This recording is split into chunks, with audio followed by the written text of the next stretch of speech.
It's showtime, folks. Welcome in, Chasing Big Joe, 1025 The Game on this Wednesday. We are live at Circa Sports Kentucky, which is at the Mint at Kentucky Downs. Excited to be here today. Their grand opening coming up on Saturday. And we lead things off with the big cheese, I guess is what we're going to call him. Derek Stevens is with us, who is the owner, is how I, what is your title? Yeah, I'm the You own owner. it. You're the owner. You're the man. I'm the owner and chief executive officer of Circus And Sports. you are one of my favorite people because I have stayed at Circa in Vegas many times. Stadium Swim is my home away from home, and my best friend is immensely jealous of me right now. But we're so glad that you are on with us, and thanks for having us here at this beautiful new sports book. Well, thank you. Thanks for having me on. It's been a great day today. We got to cut a ribbon here to officially open this sports book here in Franklin, Kentucky, and I stayed in Nashville yesterday. Stayed Yep. right downtown. By the way, had a great meal over at the Detroit Cowboy. Oh Okay. yeah, Over Kid there. Rock. Kid Rock, and Joe Vaccari are the owners, and Joe and I are partners in a restaurant in Vegas called Okay. Andiamo. Yep. So we had dinner there, made it up this morning, right up the highway, easy to get here. And this was the first time I was here like about 6 weeks ago, but the screens weren't working. Yeah. But now the screens are on. This is the new Daktronics board, 80-foot screen here. So I love what I'm seeing here. And I'm Yo, very excited to make this investment here in Southern Kentucky. it's awesome too because like if you haven't been to the one in Vegas, it's very similar. With the board, you got all the boards up, and you can walk up and place your bets, watch whatever game is on. I have sat in the Circus Sportsbook watching the Nashville Predators play, which has been very, very cool, and the Titans as well. So, why Kentucky? Why this area here at Kentucky Downs? Why was that where you wanted your next sportsbook? Well, when I walked through here a little less than 2 years ago, and this was just a parking lot, and I just saw something. We're coming right off the turn here at Kentucky Downs. The regulatory environment in Kentucky is really terrific. So that was something that made me interested in making this investment. Obviously enamored with I love Nashville, Yeah. and I love the growth in Nashville. So it was those elements kind of came together. I got to meet the owners here of the Mint, um, um, Mark and Ron, and we've hit it off very, very well. And I love they were going to expand here at the Mint. So it all just kind of came together. We thought, okay, this is the place where we wanted to make a pretty big investment for us, and really make this like the hub of our investment of Circus Sports, really in the Midwest. I've walked through. I've never been to Vegas, which is kind of crazy to say that, but I'm telling you, this is perfect in here. I mean, you'd have to hire somebody to make me leave for the seats that because they're so nice and the big screen and everything. But it's like just hanging out with your buddies. Is that kind of what this kind of you want to get people out there to come in and relax? Yeah, that's it. Well, exactly. I mean, we wanted to create a destination. So, like with our sports book at Circa in Las Vegas, we created the world's largest sports book, and a lot of the things are the same. Like you said, the odds board's right behind you, so that's all done by Daktronics. So the video screen where you can watch all the games you want is a Daktronics screen. This is the brand new one, 1.9 pixel pitch, and it's an 80-foot screen, exceptionally clear, Nice. great refresh rate. The lounge chairs are through our vendor, so we kind of designed it all kind of the same. We wanted to create a great environment for you to come out, whether it's lunchtime, whether it's dinner, if you want to come out with your wife, you want to come out with your friends, your buddies. Great place to eat, great place to get some drinks, and great place to make some bets. Circus Sports, we're kind of known that we take big bets, so we want people to come out. We wanted to create something where people would say, "Hey, I want to get into my car. I want to drive here. I got to check this place out." Right. Yeah, and that's exactly right. Derek Stevens with us, the CEO of Circus Sports. So somebody's in Nashville, never been here. What do you tell them? I'd tell them you got to check it out. I mean, I think this is going to be the nicest sports book in the Midwest right here. If you've seen the sports book we have out in Vegas, it gives you a little bit of an idea of what we're trying to talk about. But I think this is the biggest sports book in the Midwest, and certainly the most comfortable. And boy, what a great place Right. this is! I mean, this is unbelievable. The sound in here, I was really concerned about the sound. If you watch a game like, and you said you watched a Predators game Yep. over at Circuit in Las Vegas, the sound you get if you have the sound down is really unbelievable. So I'm really happy with the sound. The picture clarity is unbelievable, and yeah, it's made really for a sports bettor's paradise. It's perfect. I just keep looking for the world's longest bar because, like you have. Well, I saw they put a big bar up here. They got this brand new circle bar over there. That's a whole new investment too. So it's pretty cool. You like walking through, talking to people? You seem like a people guy. Absolutely. That's what I love to do. I mean, yeah. I'm fortunate enough. I own a casino, run a casino, but the only real difference in my job, like at night, is instead of going home, I get to walk the casino floor. I get to watch sports. I love sports, so yeah, it's a great fit for me. Good. Well, we're excited to be here in our partnership. I know you got to go. You're going back to Vegas, so we'll let you go on that. But thanks so much for having us. We're looking forward to this. Hey, I appreciate it. 1025. I'm glad we're going to be doing something here. You guys are going to be here, like I think once a week, the whole season, right? We are, and I think we're coming out to Vegas for Titans Raiders too. So perfect. We're looking forward to that. So we're best friends. So all right, put that down. All right, guys. I'll see you, sir. Hey, thanks a lot. Stevens joining us to start things off here on the program, and we appreciate him. We just heard from Cam Ward, and thank you so much. We appreciate it. We just heard from Cam Ward as they wrapped up practice for the day, and nothing really too crazy coming from him. Of talking about, I guess, the deal with Jeffrey Simmons and all of that. It looks like they're moving on. Well, I like that. And the first question is asked about what inspiration you take from watching other rookie quarterbacks who have made you want to kind of pattern your game after that. And he's like, yeah, I mean, be honest with you, I don't have time to. I'm busy. I'm like, he's been nothing but football. Yeah. Since he got here, we saw him in the workouts with Shedeur Sanders when there was no goofing off, just playing football. So it's good. Now we still don't know what's going to happen Friday night in the game. Again, we default back to our good friend Tim Hasselbeck, and we've talked to Tehran about this as well. Is that you'd like to see Cam take the first half into the second half a series? I don't know.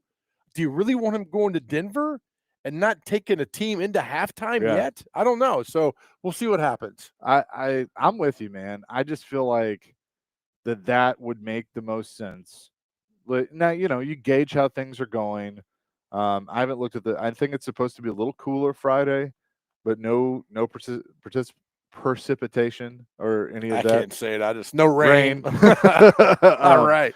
But I mean, I think what you'd have to do is just let him go out there, gauge it, and then go through the half. No, I totally agree. And I don't think they're going to do that. I don't want to see Trevor Siemian. I sure as hell don't want to see Brandon Allen. I like to see Cam do the whole game, but it's not going to happen. But I would still, the concern level of going to that Denver game when you have not played an entire game is something, because it's going to be hot in Denver on September the 6th or 7th, whatever that day is. And are you ready, man? That's it. You got 2 weeks now, 2.5 weeks to be ready. Yeah, I thought it was interesting too. He was asked about going through cuts for the first time. Restrepo was specifically brought up because I think we all know he's not making the team. Now he could be on the practice squad. Right. I would assume he would be on the practice squad. But it's I don't think I've really appreciated how difficult this time of year is until the last few years, because these guys for the most part have been together since April. And you go from getting to know these guys, and if you're being realistic, who's going to make it and who isn't for the most part. But now it's like after, I don't know when the cut deadline, I don't know if it's Saturday or Sunday or whatever, but you're going to have half your team that's here right now gone.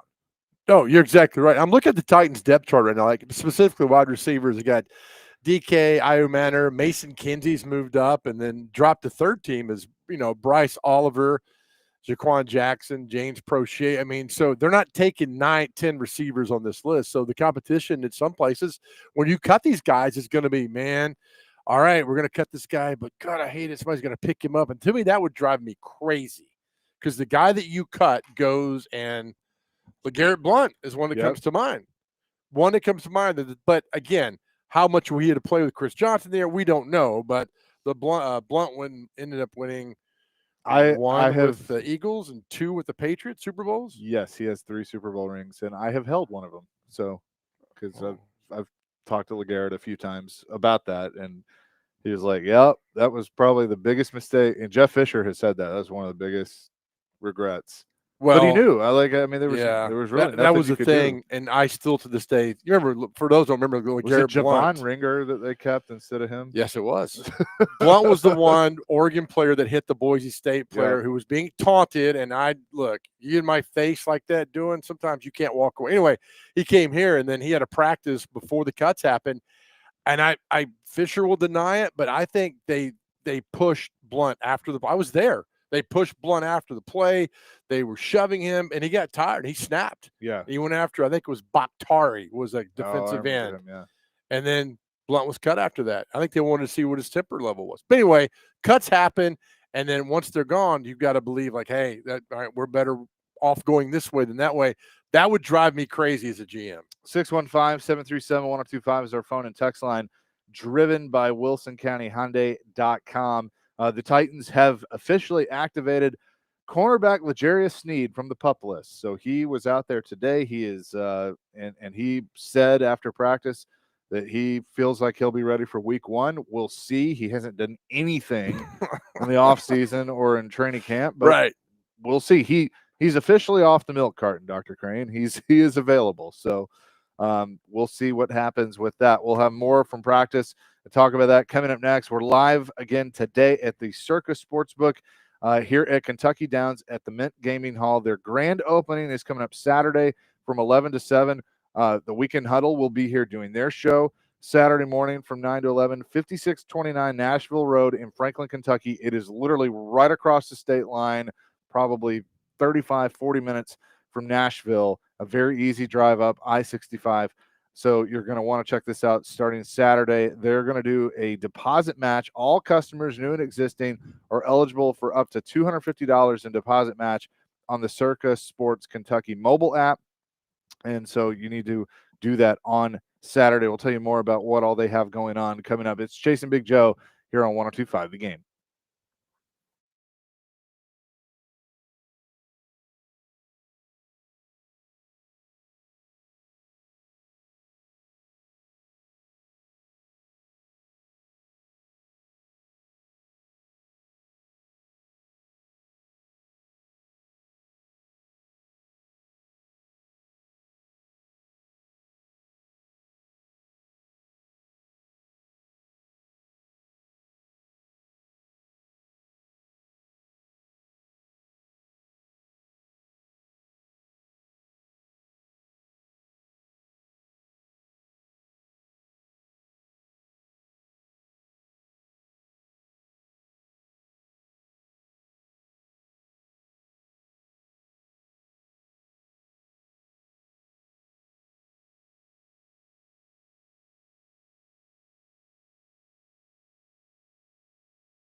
Anything from the scuffle, I guess, with Jeffrey the other day? Anything come out of that in terms of things you can gain? Did I learn anything from it? Just strong as I would say. It was fun at the same time, and I think it was what we needed though. I mean, we love competing, especially me, Jeff, and I'm excited to have that man as my teammate. And so I mean, I can't wait to see what he do. Sundays I already know what he about, but I get to see the real thing coming soon.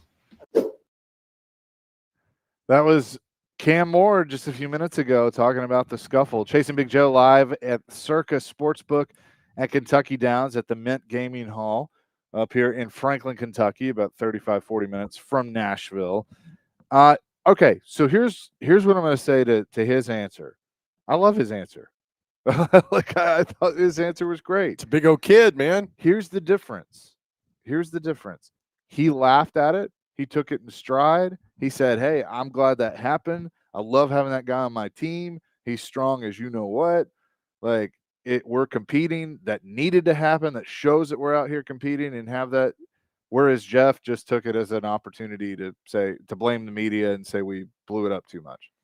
Yeah. I mean, he's a kid, right? I mean, he's just having right. fun and going there. And Simmons sees it completely different, but I don't know. I think now at the point, like, all right, they've talked, they moved on. Here's what's happening. Go. That happens again. It'll be another huge story that goes on. But I mean, I just so much non-focus on just football. It would just drive me crazy. It's like concern about what happens when you step on the practice field every day to get good work in and then get it done. And now you're talking about the shoving, the pushing, what's going on in Simmons. It's such a detraction from what you're trying to get done. Hopefully they can shut out the noise and get it. Because look, this is a bad football team. We know this, right? Going in, you don't need any distractions. Right. And here's the thing, because I know some of you listening are going, would you move on? Would you let it go? Now that Cam has spoken, because the way they do this is, the head coach talks after practice or before practice the next day. And then Jeff talks after that practice, and then Cam talks after this practice. They've now spread this out for 3 days. Now that all parties involved have spoken, we can move on. It just shows you there's nothing else over to really talk about. No, because there's a lot of unknowns. I'm looking at the two deep and 3 deep today, thinking, all right, who's going to get cut? What's going on? I've never heard of this guy. Oh, when they sign this guy, what's going on? They got a lot of mix and match going over there. We go back to Vrabel in 2021 when he brought in 91-something players. I think, we're kind of seeing some of that now with this roster. It's like but every team does that. Bring in this guy and cut that guy. It's just more focused on the Titans because they're in our backyard. But I expect more changes to happen. And I think what we see Friday night versus the Vikings, as opposed to the first game, probably 10 different guys in there from what you're going to see Friday night. Yeah. It was funny. Like somebody says by the way, the way that we'll have to tweet this out, the way this is set up, we're in a TV studio. And so I keep looking and seeing myself at different camera angles. Right. Camera 3 is all you too, man. Camera 3, or is that Cam? I think that's Cam 1. That's Cam Ward. Cam Ward over there. Okay. Cam Newton in the middle. Right. And Cam Sutton over here. Yeah, all the Cams. This is nice. I just love his attitude. I really do. And like we had a texter on our text line, Nevada Josh said, he said, Ward, he's going to do some things this year, man. With that answer, man, that boy got it in him. And like, we always hear Derek. You're not going that far yet? No, I'm not. He's got to show it. He's definitely got to show it. Talk all day long. It sounds good. You got to show it. Chris Henry was the best looking football player at running back I'd ever seen. He was terrible. I got to see it on Sundays. We can lavish praise on Cam Ward, but you ain't going 2 for 7 versus the Broncos. They ain't getting it done. Yeah. Broncos can put their number ones at you. It's a huge game. This is, to me, one of the biggest football games in the history since the Titans moved here in 1997. Huge. Yeah. Because of all that's going on, all that's happening. Mariota was not a number 1 pick. He was number 2. Now you get the number 1 pick, new GM, new all the stuff that's going on. I want to see what happens now. That's the itch now is there. Enough of this Cam's the greatest, nice guy. Yeah, I know. wanna see it. I agree. Like, don't anoint him yet. He's got to prove it. Let's let him prove it first. Mike says you and the media are what make it a bigger deal. The teams let it go, but y'all just keep talking. Okay. Cam talked about it today. And guess what? You keep listening. We'll keep asking, right? Yeah, I mean, like, it is what it is. Yeah, we'll keep asking the question, man. So Brian says this team better get ready for noise. Being as bad as they're going to be in this fan base, being fed up with it, I think it's going to be a rough season for these guys from the fence side of things. Empty stadiums and the boo birds will be flying early. I mean, that's it. That's why the game's so important in Denver. And we talked earlier. You don't appreciate losses. You don't like losses. But in the second half, they go out there and they play really well. And they lose 24-21 on a last-second field goal. I mean, you take some good things away from that. You never want to accept a loss, but that's why it's so important. They win that first game versus Denver. Can you imagine? We went through the thing a few weeks ago about what would have happened had they beat the Bears last year when they should have. How that would have, springboard this team into a different direction. That's why that game is so critical, game one. Oh, 100%. Let's see. Kevin says, I have been against Jeff on many things, but not this one. The media blew this up and took the complete wrong angle. The angle of this story was fire in the Titans training camp, the new dog scuffle with the old dog. There was no one in the wrong. This is what happens. And just like Cam said, exactly what needed to happen for this football team. The media buried the real headline here went the complete wrong way with this story. With the wrong way. He shoves Simmons in the back. Yeah. You imagine he does that versus the Broncos. He shoves their guy in the back. Yeah, that's going to. He's going to come back with his arm gone. Okay.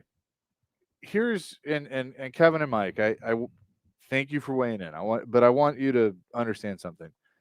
What I can't stand is when people just lump everybody together, like the media. If you actually listen to individuals give their opinion, which is what we do, that's why we do these shows, you probably would hear some things you actually agree with. But the problem is so many times you just want to lump everybody together, and we're all guilty of it. I've been guilty of it. This was a story because they didn't just come out like after that happened. Callahan should have walked up there and said, like, yep, had a little thing today, is what it is. I've talked to the guys. They know, you don't need to hit the quarterback, even though Cam kind of took the first punt or first push, like, whatever, move on. Let Simmons and Cam talk, and then you move on. And then, yes, it's done. But they have prepared statements and they, wait a day and all this stuff. And so, yeah, it becomes a story. That's what makes it a story. They had a fight at practice. And they had a fight, and the fact that Simmons gives a statement, don't want to answer questions about it, makes it a bigger story. Don't blame us. Right. Had this been a fight between Bryce Oliver and Restrepo, nobody would have cared. Yeah, nobody would have cared. It would have been like, oh, hey, the guy's tough. But when the guy who's been notorious for starting stuff at camp and Simmons is involved in yet another skirmish at practice, this time with your quarterback, it's a story. Now, it's not a story anymore. I get that. It's been. Everybody discussed it and moved on. But at the time, that is a story. When your marquee defensive line, one of the top defensive lines in the NFL, something to smile about is starting stuff with your quarterback, that's going to be talked about. But now it's over. Now you worry about the Vikings on Friday and then Denver in 16 days from now. 615-737-1025. 0900 wants to know, is the sports book for all sports or just horse racing? It is all sports. This is a brick and mortar sports book. You can come watch football or and bet on everything. I mean, you've been to these places before. I haven't. I walked in. I was like, you've got to be kidding me. This is 45 minutes from Nashville on a hot day. I'm parking my tail in here, man. Oh, 100%.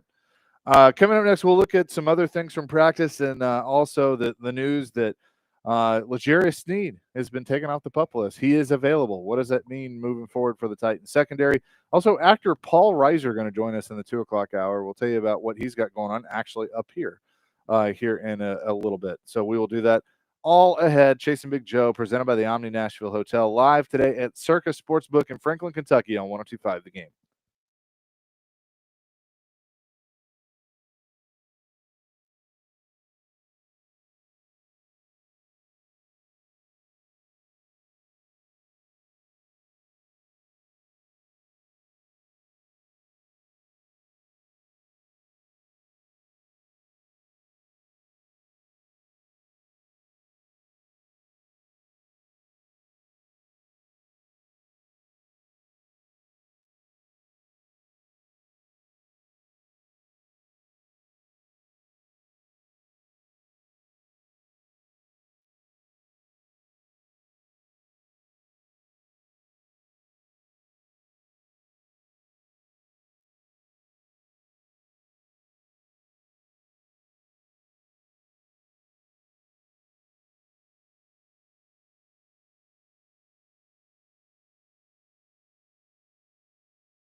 Chasing Big Joe, 102.5 The Game, live on this Wednesday. We're at Circus Sports here at the Mint Gaming Hall at Kentucky Downs, 5629 Nashville Road. Their grand opening 11 to 7 on Saturday. You can all customers, new and existing, are eligible for up to a $250 deposit match on the Circus Sports Kentucky mobile app, only able to be redeemed at the Circus Sports Kentucky retail sportsbook counter at the Mint at Kentucky Downs. The promotion runs from now, August 20th through the 24th, and they have much more that's going to be going on coming up this weekend.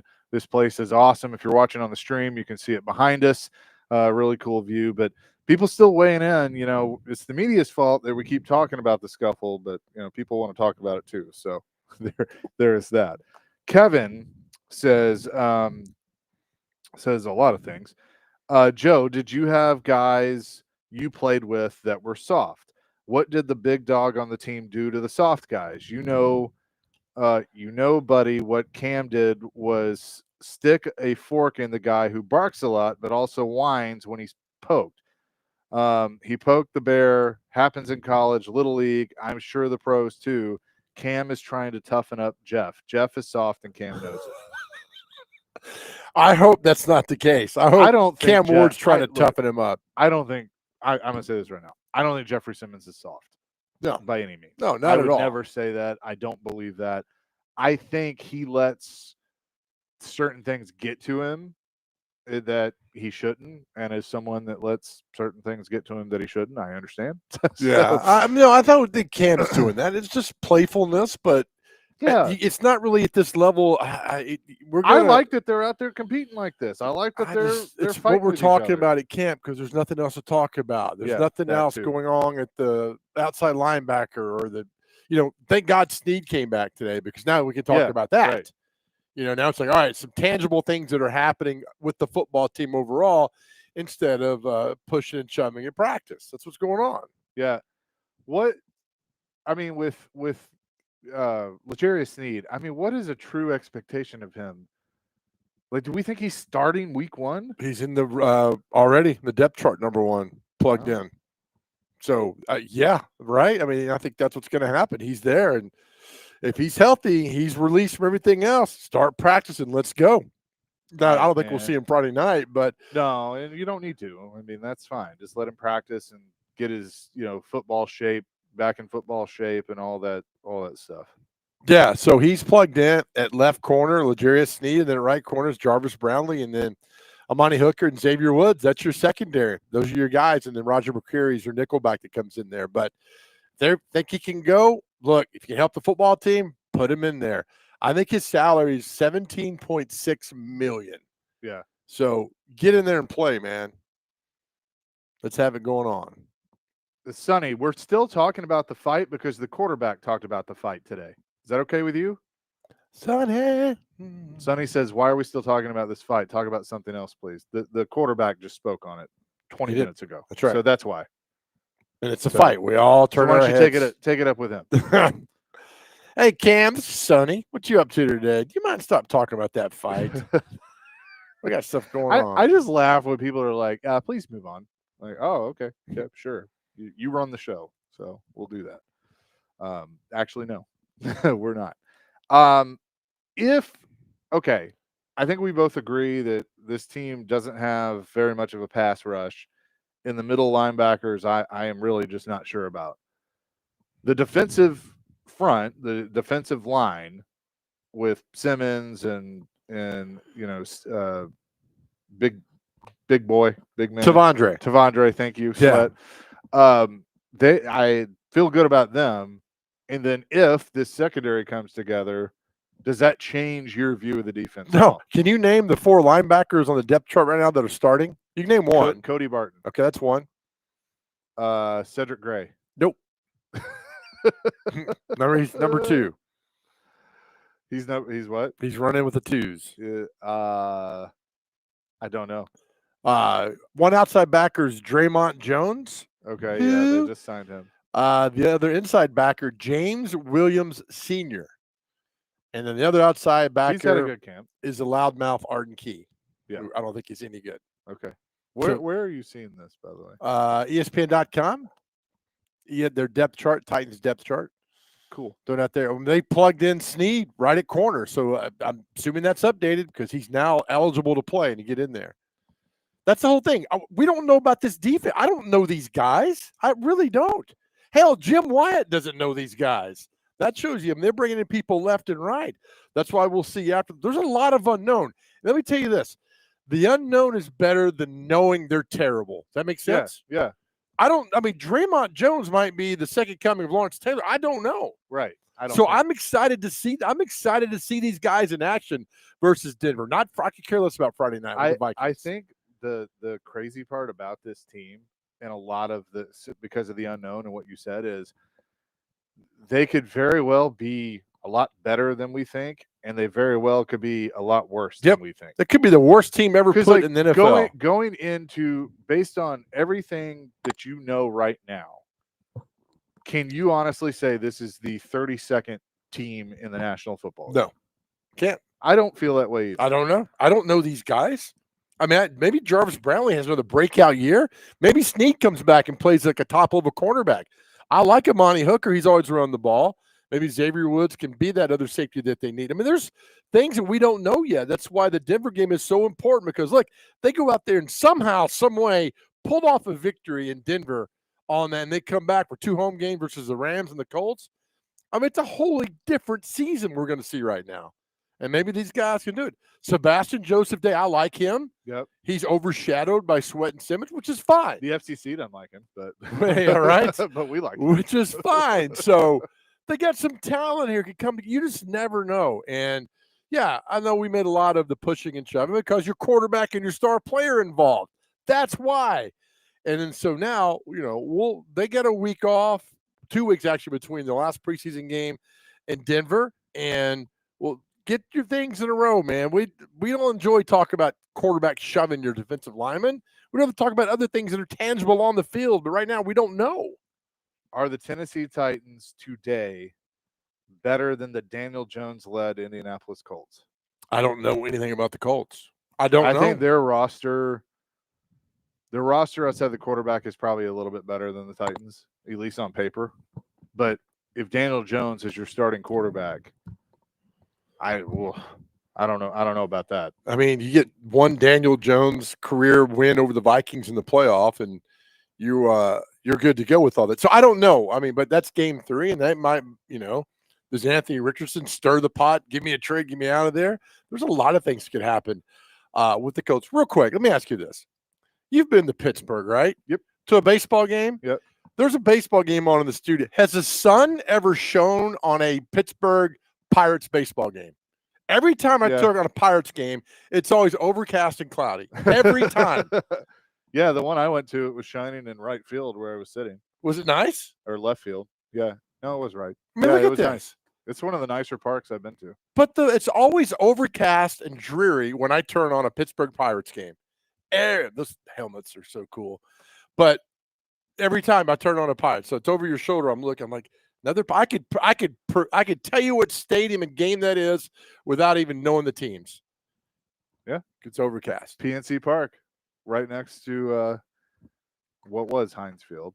I forget what is it, Accusure? Yeah, something like that. Acupuncture. Something like that, what you need. 615-737-1025. That's our phone and text line, driven by WilsonCountyHyundai.com. Coming up next, something we didn't really talk about much yesterday. TD and Jeremy Fowler did an article on ESPN.com that about the number 1 pick and all those things with the Titans. And there was a little nugget in there that talked about Amy Adams-Strunk did consider moving on from Brian Callahan last year, ultimately decided not to. We'll discuss that and much more coming up next. Chasing Big Joe, 102.5 The Game.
Chasing Big Joe 1025, the game on this Wednesday. We're live at the Circa Sportsbook here at the Mint at Kentucky Downs in Franklin, Kentucky, right across the border between Tennessee and Kentucky. Dr. Crane, who did a fine job this morning on Next Man Up, broadcasting from the Busy Bee Plumbing, Heating, and Air Conditioning Game Nashville studios, home of the $99 yearly Beehive membership, where the buzz is always about great service.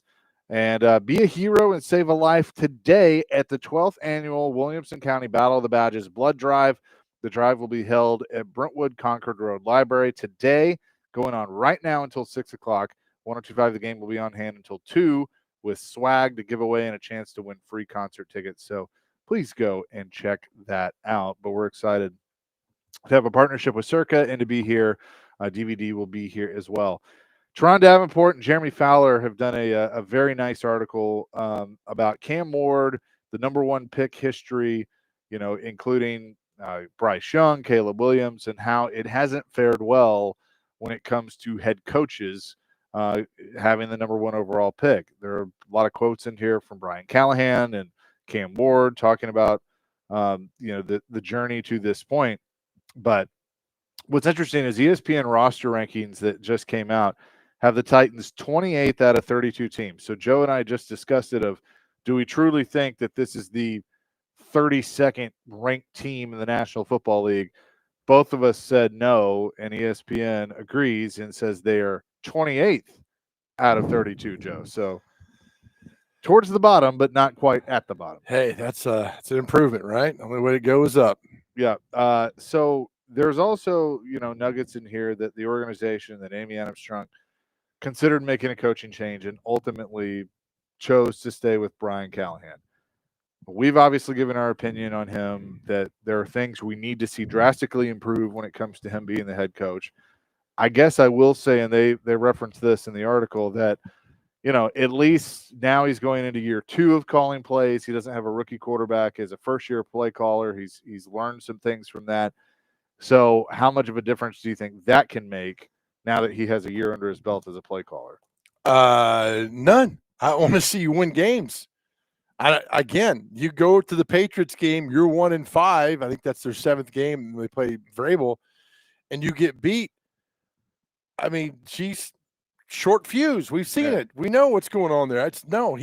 That's why they got to win. I mean, it's going to be the same situation next year if they go 3-14. So if you were making the decision, I know you want to win games, but let's say you only win 6, but Cam is showing, vast improvement from game 1 to game 17. Do you factor that in? Yes, you have to. And say, all right, what's how are we trending? How all the kids say today? Yeah. How are we doing? We going forward a little bit? We making progress? All right, where do we go from now? Look, you got them an offensive line. It's pretty good. I mean, according to ESPN, these analysts, that offensive line is a top 5 offensive line now. So good. But yeah, you got to see if you go 3-14, even 4-13. No, it's not it. I mean, it's a whole new staff. It's a whole new front office, and they're going to want their people to put in there. They always do. But my guy, if I'm Callahan, make it difficult for them. Make it really difficult, and it's as only good as your team can play. Let's see. On our text line, Matthew in Nashville said, "Who is worse than the Titans?" Let's see. ESPN's roster rankings have the Saints are brutal. Yeah, they don't have a quarterback. The Panthers are brutal. I mean, there's right there. So boom. the Titans are 28th, 29th, the Jets, 30th, the Panthers, 31st, the Browns, 32nd, the Saints. Yep. It could be worse. I'd agree with that. And look, Titans fans, we'll give you a little glimmer of hope. You play in the worst division in the NFL. You got to be just better than I don't know. The NFC South is pretty bad too. I'll take Tampa and Atlanta. Oh, you're right there. It's like start going down. The team's like, hold on a second. All right, it's eerily similar to each other. Tampa is probably the Houston of their division, and then you throw in the Panthers, the Falcons, and the Saints. Yeah, Titans. I mean, Colts, Jets. People kind of think Atlanta might be better this year, and I mean, I've even heard some people say they think that Carolina might be better, but right now, I mean, Bryce Young did show improvement. Yes, he did. And that's why I think that coaching staff, Dave Canales, is back for year 2. Was it Frank Reich who drafted Bryce Young? Yeah, right? he got Okay. 11 games with him and he got fired. Okay. He's mentioned in this article, which, I mean, Yep. you can debate whether that was a raw deal or not. But here's the deal. Win games. You don't write articles like that. Win games. You talk about other things that are going on. And that's what you could do. And we won't know how well this happens until the Denver game. So, look, I've seen big camp out there where the team is like, oh, my goodness. I mean, 2008, you didn't think they'd go 13-3. The camp was average. I mean, it was things that happened. But it clicks during that first week and see what you could do. But be excited about Cam. But also, I mean, there's some things to be concerned about. Throwing on his back foot, lazy throws that he has. I mean, that's just – you can't have that. But, again, he's a rookie. And no rookie really has come in and light the NFL on fire his first year. So, lots to see, man. Who do you think the first coach to get fired will be? Man, hold on. I'm probably going to say, if anybody during the season, it's Callahan. I'm gonna say no. I'm gonna say maybe Mike McDaniel. If Miami has a rough start, which I think they might, I think he's out. The only thing is that owner really, really likes him. Really, Stephen Ross really likes McDaniel. I still think if Miami is 24th on this list. I still think Titans start off bad, and if Vrabel comes in here and thumps him, he's gone. You may be right. And then they got a game after that, and then a bye week. So you could, and I hate it. I mean, I don't want to see Vrabel come in here and win. I'd rather see the Titans beat him by 50, and I hope they do. Probably not. But just don't know. I mean, for example, we were waiting to go on ESPN. There's some dude filling in for Pat McAfee. I don't know who it was. And they spent 15 minutes in the meat of their show talking about Mike Vrabel and how he's the coach now. He's the coach that you want to play for. Yeah. Because he's been through the fire. He's done all that. He's your guy. So I would say Jonathan Gannon has got to do something with Arizona. He's only got 12 wins. He's been there since 2023. Is that their? I didn't even know the coach's name. That's the most hapless NFL franchise. If Raheem Morris, if the Falcons just go the complete wrong way, they were 8-9 last year. He's out. Harbaugh's good. McDermott's good. Canales needs to show signs of improvement from 5-12. I don't think Tepper gets rid of him. I think he's good. I think Tepper is just as crazy as Amy. I think he'll keep that coach. That coach is good. Canales is a good coach. Ben Johnson's a first year. Zach Taylor, they got to make the playoffs. I think if they miss the playoffs, even though they kept a mediocre to bad head coach for a long time. Yeah. I mean, they've had terrible. David Shula, Marvin Lewis. Good Lord. Stefanski with the Browns. He's been there since 2020. Has he been there that long? Yeah. He's 40-44. So I mean, I don't. Yeah. Look. He didn't get Deshaun Watson. He didn't go 5th round. Shador Sanders. All these guys were just kind of dropped in on him. So I think he's done a decent job despite being coach of the Browns. What about Shane Steichen with Indy? No. I think he could be. Maybe not the first coach. But I think he gets a pass because Richardson's so bad. I think they're like, all right, let's see what we do. He's been a part of that group. I know. He was the one that drafted him, Joe. Yeah. But the GM drafted him. He didn't. Well, I mean, he was on the staff. Yeah. What's he going to say? I don't like the guy, and they drafted him. He's there. So I think he gets a pass. We're going to agree to disagree on that one. Let's see. Pete Carroll's good. Harbaugh's good. McVay's good. Mike McDaniel, we've already mentioned. Kevin O'Connell, I think, is fine. Vrabel is his first year. Kellen Moore got the job with the Saints because I think McCarthy turned him down, and Kellen Moore was just there. I could see him being one and done.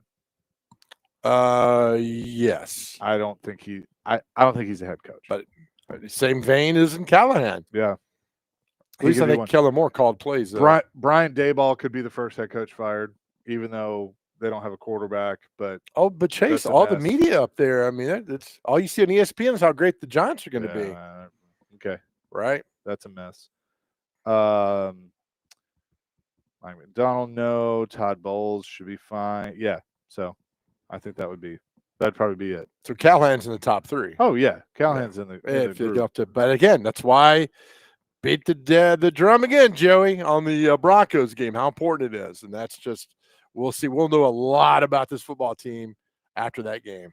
Coming up next, I enjoyed hearing the Next Man Up crew that Dr. Crane was a part of give their college football playoff predictions. And there was a theme that I heard in which I said to myself, Big Joe will absolutely love this. I will tell you what that is coming up next as we start hour number 2. Chase and Big Joe are live at the Circus Sportsbook at the Mint at Kentucky Downs today. It's right off across the border in Franklin, Kentucky, 5629 Nashville Road here in Franklin, Kentucky. They're going to be on Saturday, their grand opening, the Circus Sports Booth giveaway. We'll be doing a giveaway throughout the day where a Circus Sports Kentucky Sportsbook booth will be given away for every Sunday of the NFL season. That's 18 Sundays. So that is pretty cool. The giveaway is open to anyone who attends the watch party. The winner will be drawn at 6 o'clock Central Time, and the winner must be present to claim the prize. They'll also have a Titans giveaway. 4 lucky winners will win a stay at Circa Resort and Casino during the Titans game in October when they go play the Raiders. So this is a very cool spot. We're excited to be here. Chasing Big Joe, 102.5 The Game.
Hour number 2, Chasing Big Joe, 102.5 The Game here on this Wednesday. We're live at the Circus Sportsbook at the Mint at Kentucky Downs here in Franklin, Kentucky. Excited to be here. DVD will be here as well, and we're gonna have a regular partnership and be here quite a bit. So had Derek Stevens on, who is the owner and the CEO of Circa, and was cool to catch up with him. But we love our setup. We have if you're watching on the stream, like the sports book is behind us, so we have the odds wall and the big giant TVs, and so they're officially open for business. The odds wall. All right, that's cool. Did you just walk down and place your bet? Is that what you do? Yeah. They even have the lines up there for week 1. So how do you see that? Titans are a 7.5 point dog on the road. What are you, an eagle? I can barely see it. You see, I think that's a 7. Oh man, what do you take right now? Right now, 7 points. Oh, I lay the points for Denver. Think they win double digits? I think by 10, maybe 2 touchdowns. Okay. Yeah. No, I don't think the Titans win. Or even cover. So the Patriots are a 3-point favorite at home against the Raiders. So that's interesting. Again, I think they beat the crap out of the Raiders because you got Josh McDaniels and Vrabel wants to win his first game. Again, if you're looking to hire a private eye, hire Chase McCabe because he can see things from 5 miles away with no problem. No, I really can't. I really can't. I don't know how I'm seeing this. I think it's the colors. So. I mean, does that, we had speaking of the Patriots, Hasselbeck saying that Drake May is the real deal.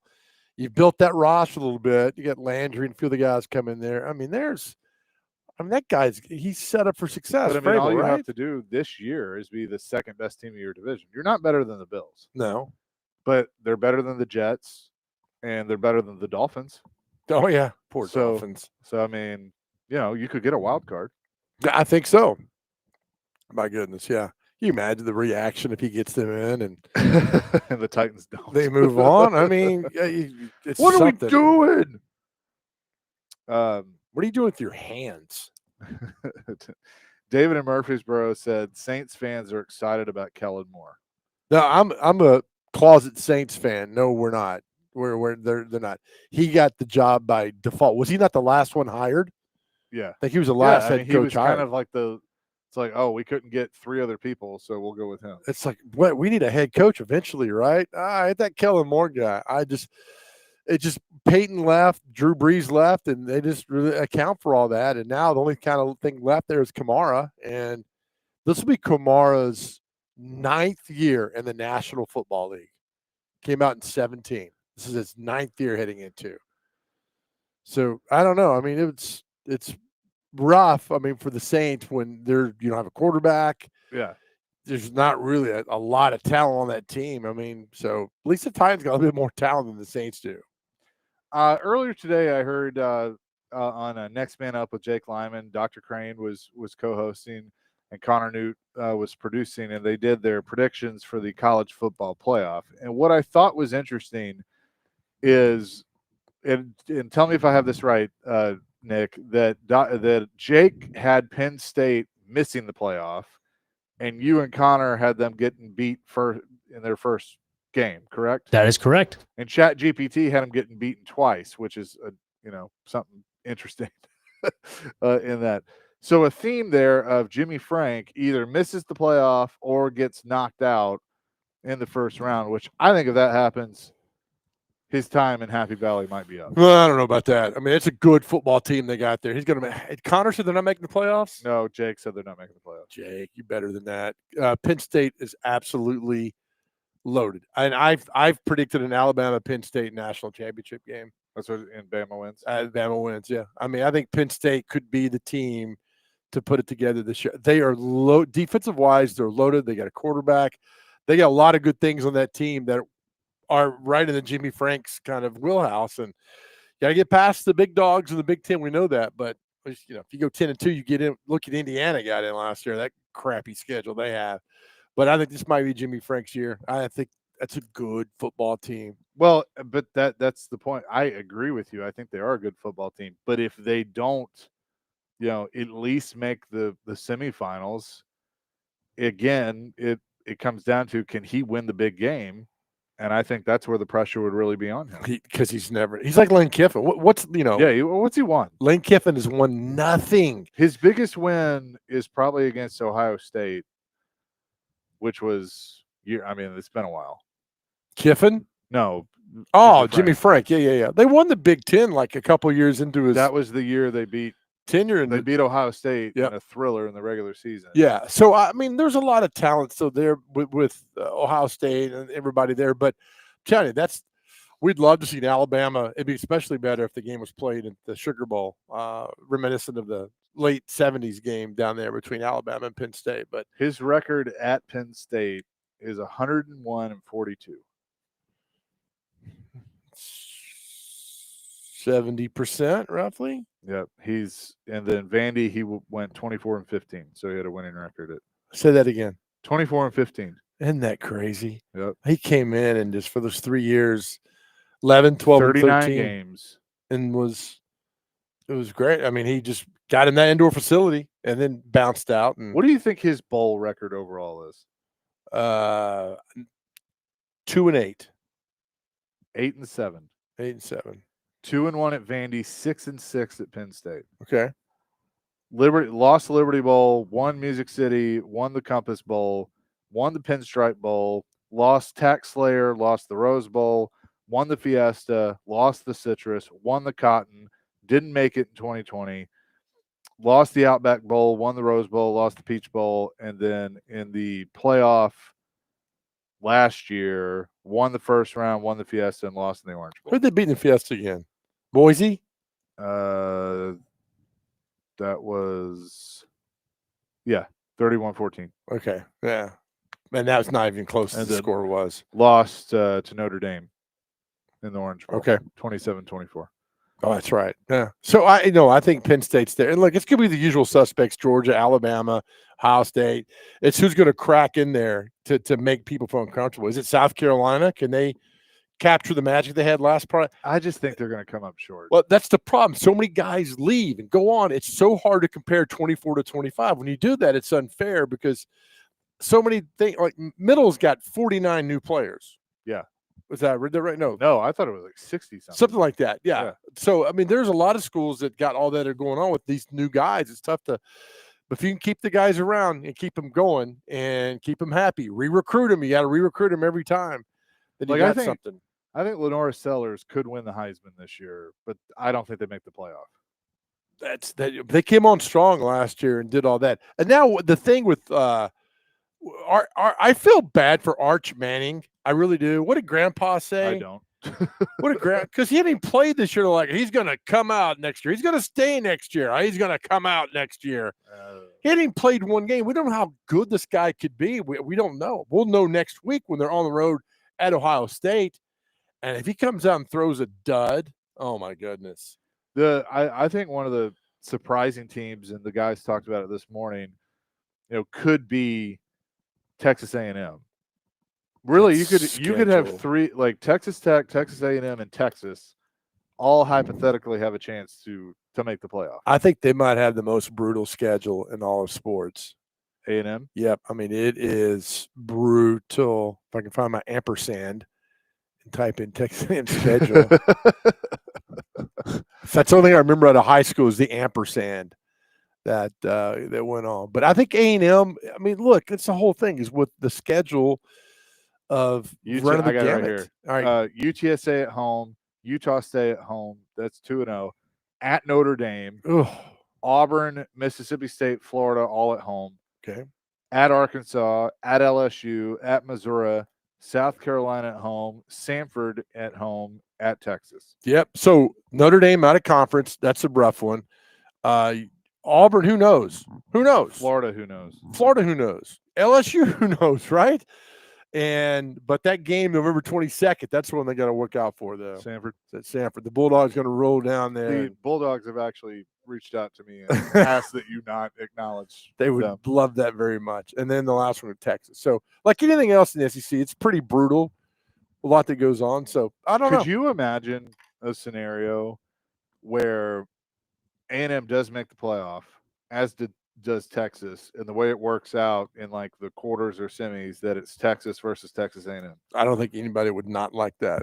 Especially people in Texas would love that. Would love to see all that again. I mean, Florida and Florida State played in '96 in the season, then played in the Sugar Bowl for the national championship. So it can happen, and things like that go on. But I mean, so you look at that. That's the argument now. Like, so, Sankey's like, all right, if Texas A&M goes 9-3 in that schedule, yeah, Indiana goes 9-3 in their porous Big Ten schedule.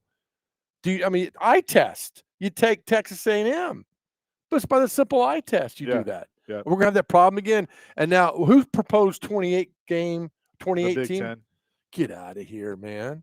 What are they doing to football? Stop it! All right, I want to talk about that coming up next because there's a problem with it. There's a problem that is going to cause all this. 615-737-1025 is our phone and text line, driven by WilsonCountyHonda.com. Chase and Big Joe, presented by the Omni Nashville Hotel, live at Circa Sports in Kentucky today on 1025 The Game.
Chasing Big Joe, 102.5, the game on this Wednesday, live at Circus Sports up in Franklin, Kentucky. They are now open for business here at the Mint at Kentucky Downs. Got some games on, baseball right now.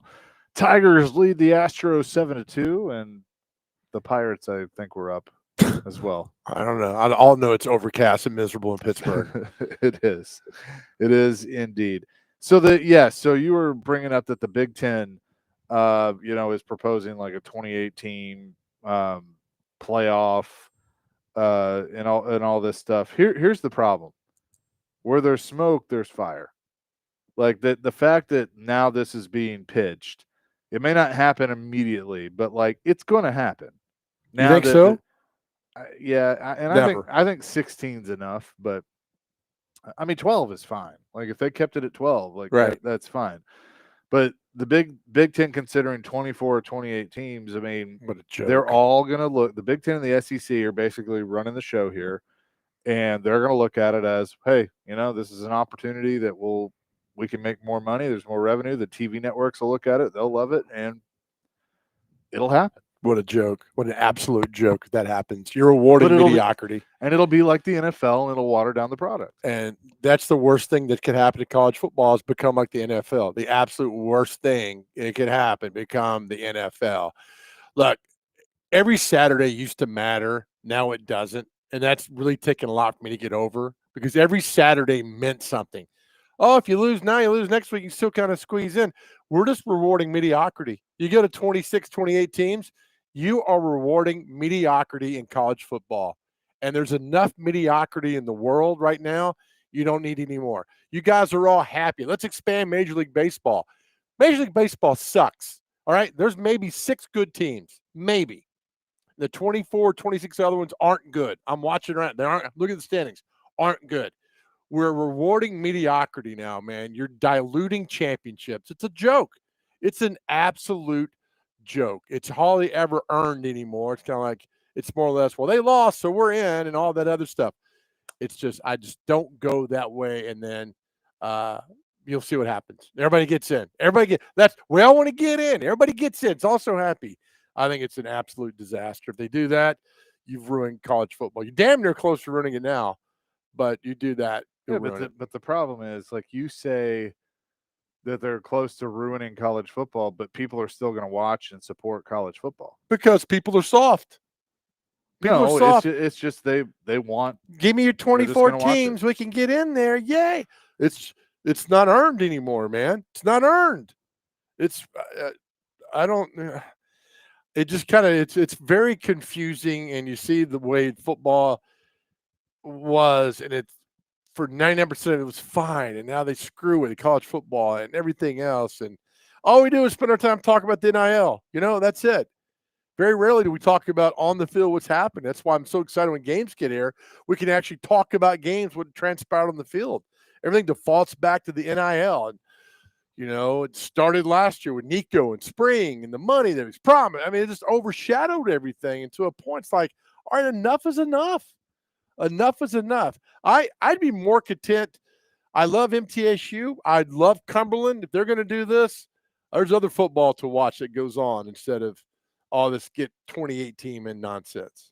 So I just asked our friends at ChatGPT about a 28 team playoff last year based on, it was the first year of the 12 team, like do it at 28. Good Lord. So here's what you had. Your first round buys were Michigan, Washington, Texas, Alabama. Okay. Alabama got in. Yeah, but not going on the automatic bids with conference championships. So yeah, Alabama was a top 4 seed, according to them. And they didn't even make it last year. First round matchups. Florida State defeats James Madison, the 28th seed. Wait, how does Florida State get in? They were terrible last year. You sure you didn't put in 1994? I said 2024. How does Florida State get? No, okay. Never mind.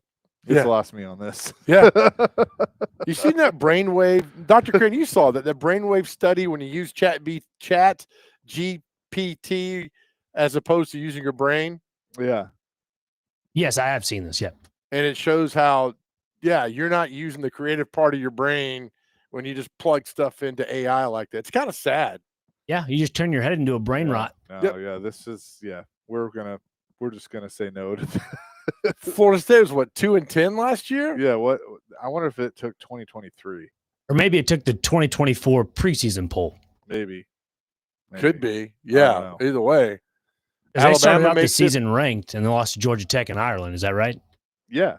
Oh, yeah. I mean, their season never got back on. It went off the rails in Ireland and never got back on. Pretty much went off the rails at the Orange Bowl the year before. Oh, that too. And oh, my gosh. When they got left out of the playoff and then got railroaded by Georgia. Yeah, well, I mean, a lot of their guys were gone, and it's just that's what happened. That's why some of these bowl games, like, oh man, but still a bowl game. As coaches have told us, there's no such thing as a bad bowl game at all. What did they say? There's no such thing as a bad bowl game. Before that, they said, "Oh man." They said, "Oh man." So yeah, we'll just the 2024 Chat GPT. That's the problem. They even like expand the 2018. Matthew in Nashville says Drinkwitz wants a 30-team playoff. Well, Drinkwitz ain't getting it. Look, man. Here's the deal. Do you remember this in high school football a couple years ago when all teams made the playoffs? Yeah. So 6A teams, like McGavick made it one year, and they were 2-8. Yeah. Unacceptable. Yeah, because of the region. Because of the region. They had the two so region what it does, Chase, if you're a coach, hey, I got McGavick to the playoffs in 2020. Right. But you were 2-8. I got him to the playoffs. We got him to the playoffs. So I think they won a game too. So not that year. So Drinkwitz can do that. So at 30 teams, he gets in. He can say, hey, I got us in the playoffs. Yeah, but you're the 29th ranked team. Got us in the playoffs. Doesn't matter. God, we've become so soft. It's like saying, I just downed a 32-ounce Jack and Coke, except 30 ounces of that was Coke. Does people brag about that? No, but I mean, that's just the best analogy I can come up with. They do that. Oh my. Hair Metal Henry says, wasn't Starwood an ampersand?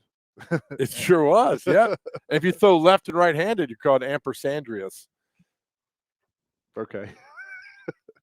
Isn't it ambidextrous or something like ambidextrous? That? What? Ambidextrous? Yeah, that one. It's Amadeus. Yes, it is ambidextrous. Matt says, I really like the expansion of college football to a 12-team playoff because I wanted to see more of the top teams play each other in a playoff setting. But to go beyond that is absolutely asinine. Thank you, Matt. Matt, you were good. I agree. I think 12 is a good number. 12 is a perfect number to have it. And I'm still, it took me a while to get used to 12. I'm good with 12, but then 16 next year. Is that right? Not officially. Okay. Yeah. Good. I mean, that's what they're all bickering about right now. Keep it at 12. How to seed everything. Yeah, I'd keep it at 12 too. And that's why I'm going to love this year when a group of 5 team knocks off a power 4. It's going to happen because parity is big time in college football. I want to love it. And when an FCS school knocks off a group of 5 or a power 4, we're going to love it, man. You're going to love that. Have you noticed that the one thing that isn't brought up is, because if you add 24 or 28, I mean, how many games are you adding to the season? If you're a team that goes all the way, I mean, you're playing what, 15 games? No, if not 16? maybe 16. Yeah. So now you're basically an NFL schedule. Dabo Swinney has told his team they're going to be the first team to ever go 16-0 in college football. Yeah, like, are we worried about that at all? Of like, hey, is that too much? Yeah. Right. Yeah. Then you're playing into February. Right. Remember, again, most teams' season ends November 30th. Yeah. Because they suck. Right. And then they play 12 games. They play 12 games. Yeah. And then the rest kind of spear out over through December. And then I mean, I can tell you this. When I asked Greg Sankey about it, he kind of shot it down.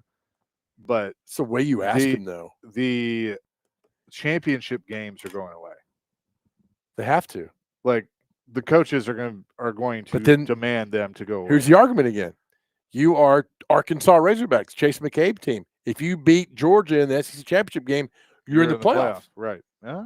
So there's the 50-50 of that. These are all these questions. But they created this nonsense. They created all this chaos to go on to try to figure it out. They're going to have to figure it out. But right now, I mean, here we go. We spent the whole time talking about games and adding games and, matchups, which may or may not happen down the line, but leave it alone. Got to screw with something.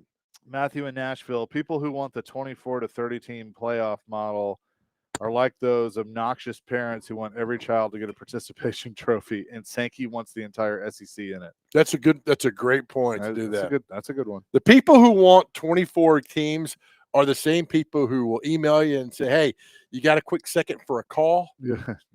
No. No, there's never a good time for a call. It could be a text or an email. There is a good time for a call on this show. Bob wants to weigh in on the college football playoff. Bob, what's up? Hey guys, y'all were talking a minute ago, Joe, when you talked about everybody getting in and equivalent of got the playoffs. It reminds me of I was a Pro Bowler. Well, you were a Pro Bowler because the 8 starting Pro Bowlers alternates sat out. So that's how the 5th quarterback you get in there. That's what it reminds me of. Is like you got in the Pro Bowl. You got in the Pro Bowl. Well, that don't mean anything.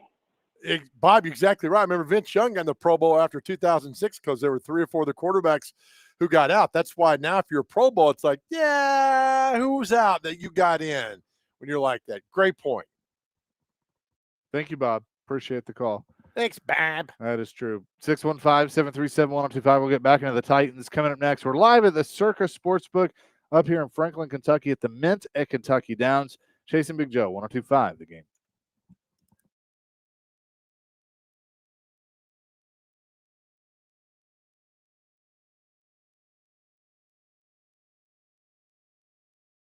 All right, you guys, for the last 2 years, we've been on a mental health mission here on the Chasing Big Joe show.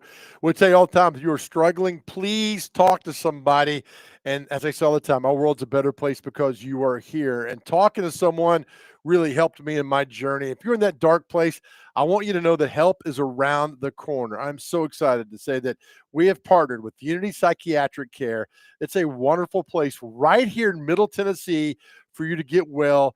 I'm telling you, it works. Here's all you got to do. Just go to the GameNashville.com, GameNashville.com. Click on the Chase and Big Joe show. Scroll down just a little bit, and there's a link to Unity Psychiatric Care. Click on the link, fill in for a little information. You'll be in touch, and your journey will begin. So many have reached out to us that now we have a partner that cares about you. And listen, you do not have to go through this alone. Or you can call 1-888-508-8002. That is 1-888-508-8002.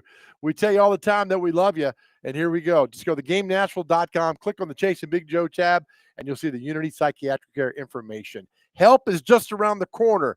And again, I tell you, you do not have to go through any of this alone.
That was Greg Sankey at SEC Media Days with us talking about college football expansion. A lot of you wanting to weigh in on this. Matt says, could this be a segue into an NFL format with two conferences? That I think it's getting there for sure. Rob wants to make a comment on our phone line driven by WilsonKennyHoney.com. Rob, what's up? Hey, guys. How you doing? Good. Hey, I really appreciate the show. Hey, a few weeks back when you were in Atlanta, you had a guy on. He was a reporter for the SEC, and he kind of went on and started whining about schools like Ohio State paying NIL money. And I just wanted to, it kind of felt like, wait a minute, if NIL is the reality, why wouldn't the SEC and the other schools in the SEC want to play by the rules, but still participate in that? And when you think about it, if you look at the top 15 to 20 schools last year in NIL money, they were all pretty close at $2.5–3 million. Within each other. So I was just saying that it seems that even if 20, 30 schools can afford to go spend a ton of money, you still need to be able to offer good coaching, a good culture, a place where players want to go play. And I still think that's the reality, even though NIL still needs to have some rules and process put to it. Yeah, I would agree with you. Thanks for the call, Rob. Appreciate it. Yeah, I mean, look, you pick on now it's money. Before it was like, the coach, the atmosphere, and the school. It all felt good. Now it doesn't. I mean, we got a kid in here in Middle Tennessee who's leaving UT as a recruit. He's going to go to North Carolina. Yeah. No, did you ever think you would see that? Hear that? No. NIL? I don't either, but I mean, that's what the reality is now. I think growing up, I grew up loving the Vols. I'm going to go play for the Vols. And they knew, you could recruit them all you wanted, but all they're waiting is that one offer from Tennessee. Yeah. And that's where they're going to go. So those days are gone. Here's the deal. If I'm an FCS coach or a group of 5 coach, and I'm Derek Mason, right? You play Wisconsin week 2. I tell my team, guys, you think you want to play on this level? There you go. Here's your chance today. There you go. You didn't get recruited enough. You got overlooked. Here's your chance. Yep. Go out today and do. And some middle guys have done that and have gotten up to the Michigan State, Georgia Tech. Do that. The opportunity now is yours to go out and show that you belong. You're just as good. And look, Derek Mason, these group of 5 schools know the guy comes out and has a fantastic year. He's gone. Yeah. They get it. But for that 1 year, they got him. I will be curious because, a lot of people have said you're not going to see as many upsets anymore, especially like in basketball, because of the NIL, because all the best players are going to get the money and they're going to go to the best schools. I kind of wonder if they're going to be wrong on that because of what you just said of having some of those guys that maybe had gone to the bigger school, were overlooked, go to a group of 5. Yeah. And it's like they're trying to get back, so they're going to try and prove themselves even more, and you do see some upsets. Yeah, it's funny. I just was reading earlier, like the starting quarterback for the Raging Cajuns is former Ole Miss, Wake Forest somebody. I mean, you bounce around, so you'll go find your option and find where your home is. There's nothing wrong with that. If they're offering you a little money, Louisiana did, and they wouldn't get it at Ole Miss. Go do it. Well, like I was laughing when I went to that Vikings-Texans game, and I'm looking through the roster, and it tells where they went to college. And like Ty Chandler, for instance, it lists North Carolina, but I'm like, yeah, he was at Tennessee for majority of his career. Some of these guys have 3, 4. Cam Ward, had 3 schools: Incarnate Word, Washington State, Miami. Yeah, so it is, and I get the NIL part, and I get the money part. And the caller was correct. Was about go there where you can feel coach, your best chance to win, your best chance to get to the NFL. All that should factor into what you're going to do. Now it's about how much money you got for me. How much money you got for me? What can you do for me? Yeah, right. That's how it is. Like Clark Lee, a year ago, the Pavia thing, that wouldn't. Not saying it's a problem, but now it's like, all right, added to what I got to get done now. I got to re-recruit my guys to come back and play another year. Well, I'm sure teams went after Pavia, other schools. Yeah.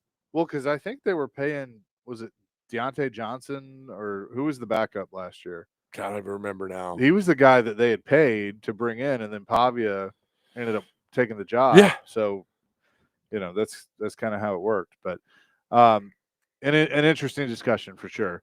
Coming up next, Cam Ward spoke today after Titans practice, and L'Jarius Sneed is off the PUP list.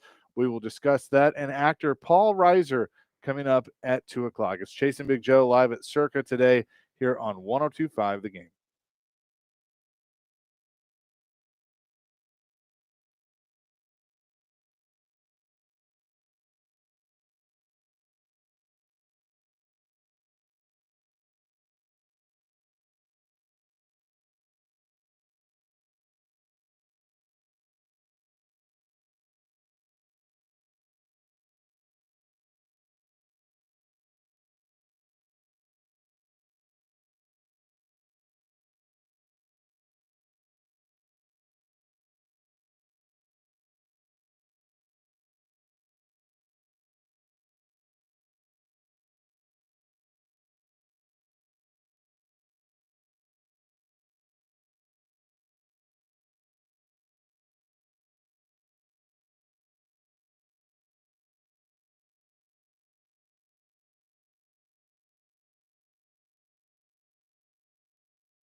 Chasing Big Joe, 102.5 The Game here on this Wednesday. We're live at Circa Sports in Franklin, Kentucky. I'm getting attacked by my cord from my computer and my phone. How does that happen? All I just hear is Right? Good Lord. And now it's all caught up under the power strip. And just, again, this is why I would not be good on the frontier. Sit back. Explain it again with those nuggies. Probably and now we got a buzzing cord and all this stuff. It's all things that go wrong, right? Yeah. It's all good. We're still, hey, 2 o'clock. Paul Reiser is going to join the show. Paul will be up here September the 6th, named one of the top 100 comedians of all time. He'll be on the air with us here. Yeah, we're looking forward to that. Of course, I was a big fan of the show Mad About You. Funny show. Back in the day with Helen Hunt. Yeah. So have to ask him about that as well. L'Jarius Sneed off the PUP list. Okay. See you game 1. You ready to go? Let's see it. We're not going to see him practice much because availability. He's not going to play. God bless you, buddy. You're not going to see him Friday night, probably. No. And then probably not. Probably not. Then you'll see him out there. Good. I mean, so now we could scratch one less talking point off the list and go on. We haven't seen him since October. We can just go back to talking about the scuffle from 3 days ago. Yeah. And we'll see what kind of player Sneed is. If he can come in and contribute, they're going to need him in Denver. We're going to need him week 1. So hopefully he's good to go, healthy, and can play his tail off against a team that he played quite a bit when he was with the Kansas City Chiefs. We're going to need a bigger boat. Bigger something. Yeah. I'm sorry. This buzzing is bothering me. That's okay. We're not the Busy Bee studio. There we go. I fixed it. What was that? It's your power cord. How's my power cord affecting the Because it was up against the mic cable. Oh, okay. All right. Quick to blame. Don't You're like do dumb that hurt the team. You're like a young Jeffrey Simmons, just blaming everybody but yourself, man. Yeah. Well, it was your fault. So blame it. Why are you holding your hands like that? I'm trying to get a question in here. Well, then ask the question. No, I'm just saying, like, you look ridiculous. Vrabel had one the other day, and a guy asked a question. He's like, "Are you asking a question or are you telling me?" I know. And it was perfect because Vrabel was like, "Yeah, I mean, has he become the de facto laugh at coach now?" Who? Vrabel. Hell, none of them have personality. Yeah, probably. I mean, he does. I mean, at least he kind of tells it like it is. Right. And I've never heard soft tissue.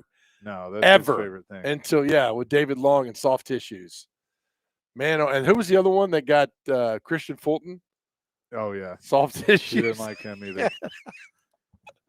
and yet, I think where is that guy now? He was the guy that the strength and conditioning coach that ended up firing. He's somewhere. That Vrabel had? Yeah. Oh, they went after Steve Watterson. All became a blur to me. Yeah, like because Watterson was here forever. Forever. Yeah. There were like 2 people that were with the Titans. Well, really a lot, but 2 in particular, Haas and Steve Watterson, that I was like, they're never going to get rid of them. Right. Like, for those who don't know, Haas was the equipment manager. Yeah, and then Vrabel did. And Vrabel did. How long you been here? 38 years. Beat it. Get out.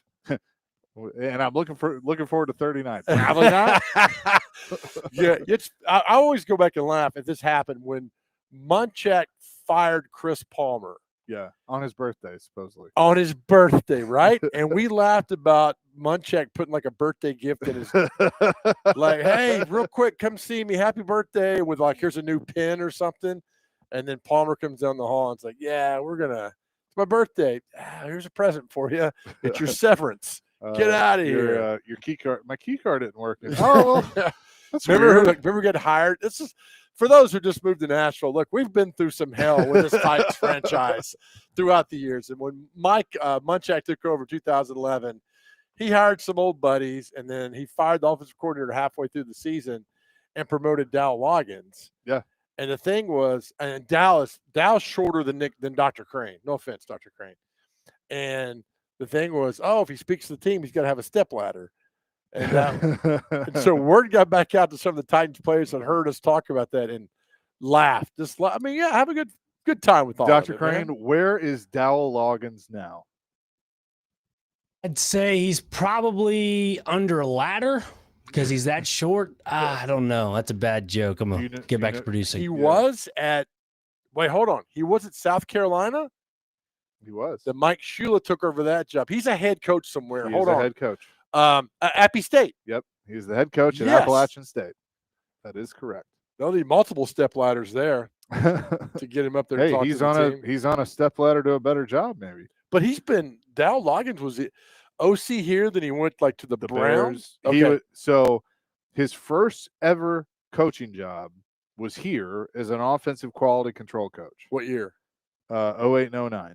He was the quarterback's coach from 10 to 11, the OC 12 to 13, went to the Browns in 14 as the quarterback's coach, was with the Bears as the quarterback coach in 15, then the OC in 16, 17, the Dolphins in 18, the Jets 19 and 20, tight ends coach at Arkansas 21 to 22, South Carolina OC 23-24, and is now the head coach at App State. My goodness, all the jobs. And you want to know why I never became a coach? There you go. Yeah. I mean, you're just going everywhere. He has stuck with it. Everywhere. So he coached Manziel then in 2014 with the Browns. Yeah, probably. Yeah. He was a quarterback at Arkansas. Did he There's start? no way in hell he was listed. He played quarterback at Arkansas. 2000 to 2004. Okay. He must have been backup. Yeah, right. He said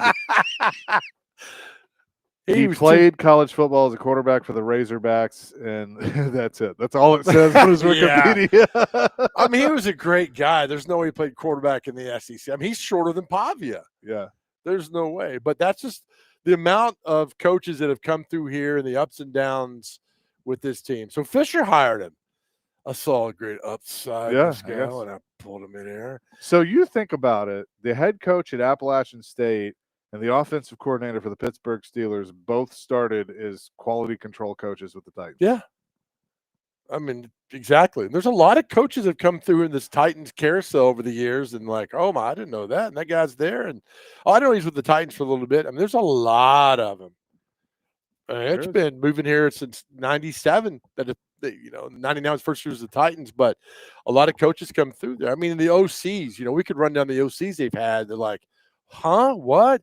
Because you had Dow Loggins, and then Wisnut called his own plays. Yeah, but he had what was that guy's name? Jason Michaels. Jason Michael, yeah. Yeah, because when Malarkey became head coach, Michaels took over for play calling. Yeah. And then Terry Robisky came in. Terry Robisky, and then 18 was LaFleur. Yep. 19, 20, Art Smith. Yep. 21 was the DUI guy. Todd Downing. Downing. I want to call him Dowling. Todd Downing. And then who was 23 OC? Was it still Downing? Did he have a career? No, he fired him. Wasn't it Dennis Kelly's little brother? Yeah. Yep, that's right. Yep. And now you got the OC is Callahan. Just about what they tell you. Fisher only had 3, I think. Steckel, Dinger, from USC. Norm Chow, then Dinger. I think that was it. Yeah. Yep. And then Nunchak took over and had Chris fired Palmer and let Dinger go because Dinger had gotten sick at that point. That's right. I think. Yeah. He's fighting cancer. So there's been so many of these OCs that have come in here, and I didn't even start on the DCs. Gosh, there's no telling. Yep. Chuck Cecil will flip you off. Yep.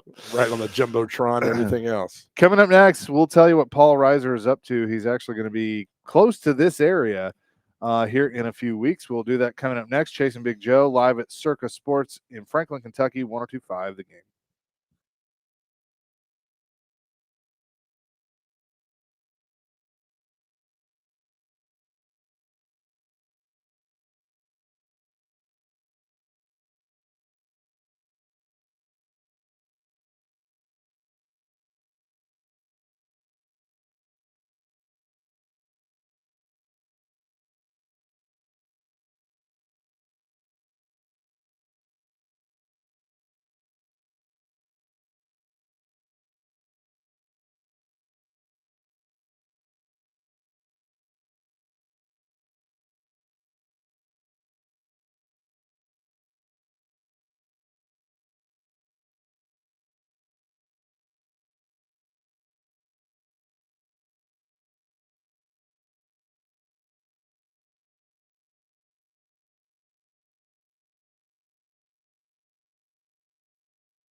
Hour number 3, Chasing Big Joe, 102.5 The Game here on this Wednesday. We're live up at Circa Sports here at the Mint Gaming Hall in Franklin, Kentucky. He's Big Joe Dubin. I'm Chase McCabe. Dr. Crane, Nick Frazier is back at the studios. Coming up on Saturday, September 6th at 8 o'clock at Oak Grove Racing and Gaming Amphitheater, the very funny Paul Reiser will be doing his act there. You can get tickets at Ticketmaster.com or paulreiser.com. He is on the line with us. Paul, thanks so much for doing this. How you doing? I'm very well. I just want to assure your listening audience that my show at the Racing and Gaming Amphitheater, there will be no racing and very little gaming going on during the actual show. So don't let that deter you. Well, we're looking forward to it. You've done a lot of film, a lot of television in your career, but I have to imagine, when we talk to comedians, getting in front of a live audience, doing stand-up is just got to be so much fun at any stage in your career. How much are you looking forward to going on this tour, and especially being here close to us at Oak Grove? I am very much looking forward. I haven't been in your neighborhood for a while, so that's going to be fun. But you're absolutely right. People say, well, you're on Stranger Things and The Boys. That must be fun. I go, well, it's good. It's really, I'm flattered and honored to be on those shows. But there's nothing like doing stand-up. I mean, that's where I started.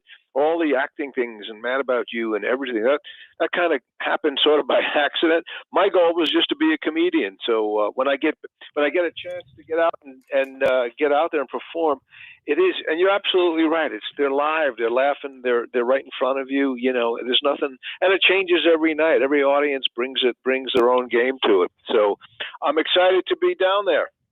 How much has it changed, from when you first started in stand-up and then now when you do it? And obviously people have seen your work on television and film, but now they get to see the true comedian, like you just said, that you always wanted to be. Well, it's funny. There are a lot of people that have a very different personality when they're on stage. I kind of always been me. So in fact, when I created Mad About You, I even named my character Paul. I said, I don't want to have to act too hard. I'm going to make this guy as much like me. So if you saw that show and you liked anything in that show, you're not going to come to my stand-up and go, whoa, that's not the guy I was expecting. No, it's the same guy. Except for Helen Hunt won't be there. Well, I guess we won't go now. You. We're talking to Paul Reiser on the Chasing Big Joe show. It's Paul. It's funny. We work with a lot of younger guys here at the radio station, which is fine. They're talking about movies all the time to watch, and I always say, you got to watch Diner. You got to watch Diner, and they'll look at it like, I'm like, trust me. Go watch. I mean, that was your first movie. It's iconic. The actors in there. I mean, how lucky out of the gate, Paul, were you? Yeah. Well, not only lucky, that was my first thing, but I even got that job by accident. I literally was hanging out with a friend who was dropping off his resume at a casting agent office. And they said, "Oh, you're next." I went, "No, I'm just waiting for my friend." And I tried to bow out of it, and she said, "No, we'll come back tomorrow and with a picture and meet the director." So it was such a fluke, and then it turned out to be this classic film.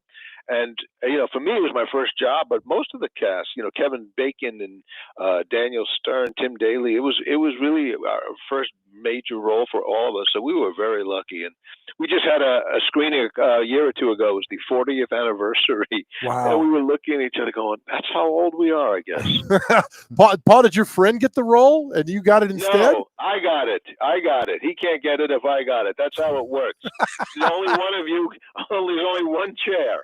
Oh, that's great. All right, so then you go, and then your next up is Beverly Hills Cop. And look, I mean, is there a funnier movie? I mean, you were in part 2, and of course the one that came out last year as well, though. But iconic role you had there. You were with Eddie Murphy.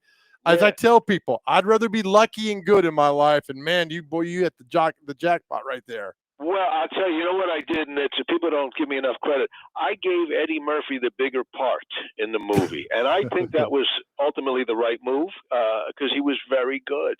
That was another great one, and I knew Eddie from the comedy clubs, and so we were already friends, which was a great plus because we were able to, I don't know, I was able to relax and play more, and and then.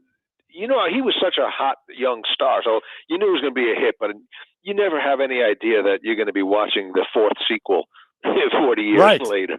Yeah. I know. And then you can't know about. Yeah, and then I got to ask you, Aliens. I mean, I could do your whole bio, but that movie, James Cameron, your character wasn't a nice guy.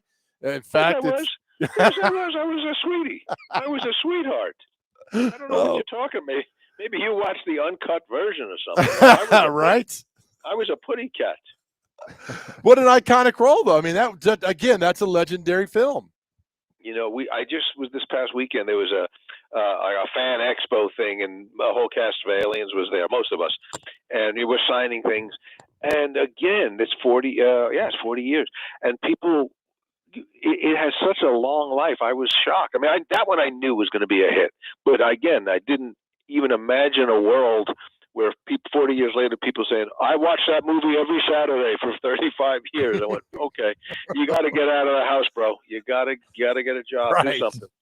Paul Reiser is with us, and again, he's going to be at Oak Grove Racing and Gaming Amphitheater on Saturday, September 6th at 8 o'clock. That's right. You get your tickets at Ticketmaster.com and PaulReiser.com. So I did grow up watching Mad About You. It was one of my favorite shows, and I've always been very curious of this. So Lisa Kudrow, the very funny Lisa Kudrow, was on it. As I guess the waitress is what Ursula the waitress. That's right. Right, and then later plays Phoebe on Friends, who turns out to be Ursula's twin. So how did that crossover happen? Because I want to say that that there was no connection until Friends. No, right. Well, yeah.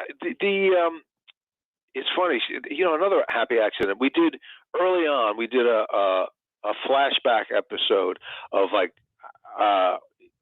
my last blind date before I met who was to be my Jamie, Helen Hunt. And so we had a flashback to the horrible first date and a blind date. And the blind date was Lisa Kudrow. And she was just so funny. It was a one-time role. And we just said, we got to bring her back. She just had such a funny way of saying things. So we said, how do we have her back often enough? So we made her the waitress. And I remember one day, so she was there and a whole bunch, and she was great every time. And one day she said, I have to leave early. I have an audition for a new show. I said, well, great, what's the show? She said, 6 friends, and they all live in the same building. And I said to her, yeah, well, that's not going to go anywhere. That sounds like a stupid idea right there. And then, of course, you got it because she's brilliant and they're smart. And then they decided, well, how do we account for the fact that she's on 2 shows? And they're the ones that said, well, she must be twins because there was no Phoebe. You know, we had her first, and then they said, well, working backwards, let's connect them. But she was lucky. She was able to do both. She did our show continuously while she was doing Friends. Because there was an episode of Friends where I think Helen Hunt and Jamie and Fran walked into the coffee shop and thought Phoebe was Ursula.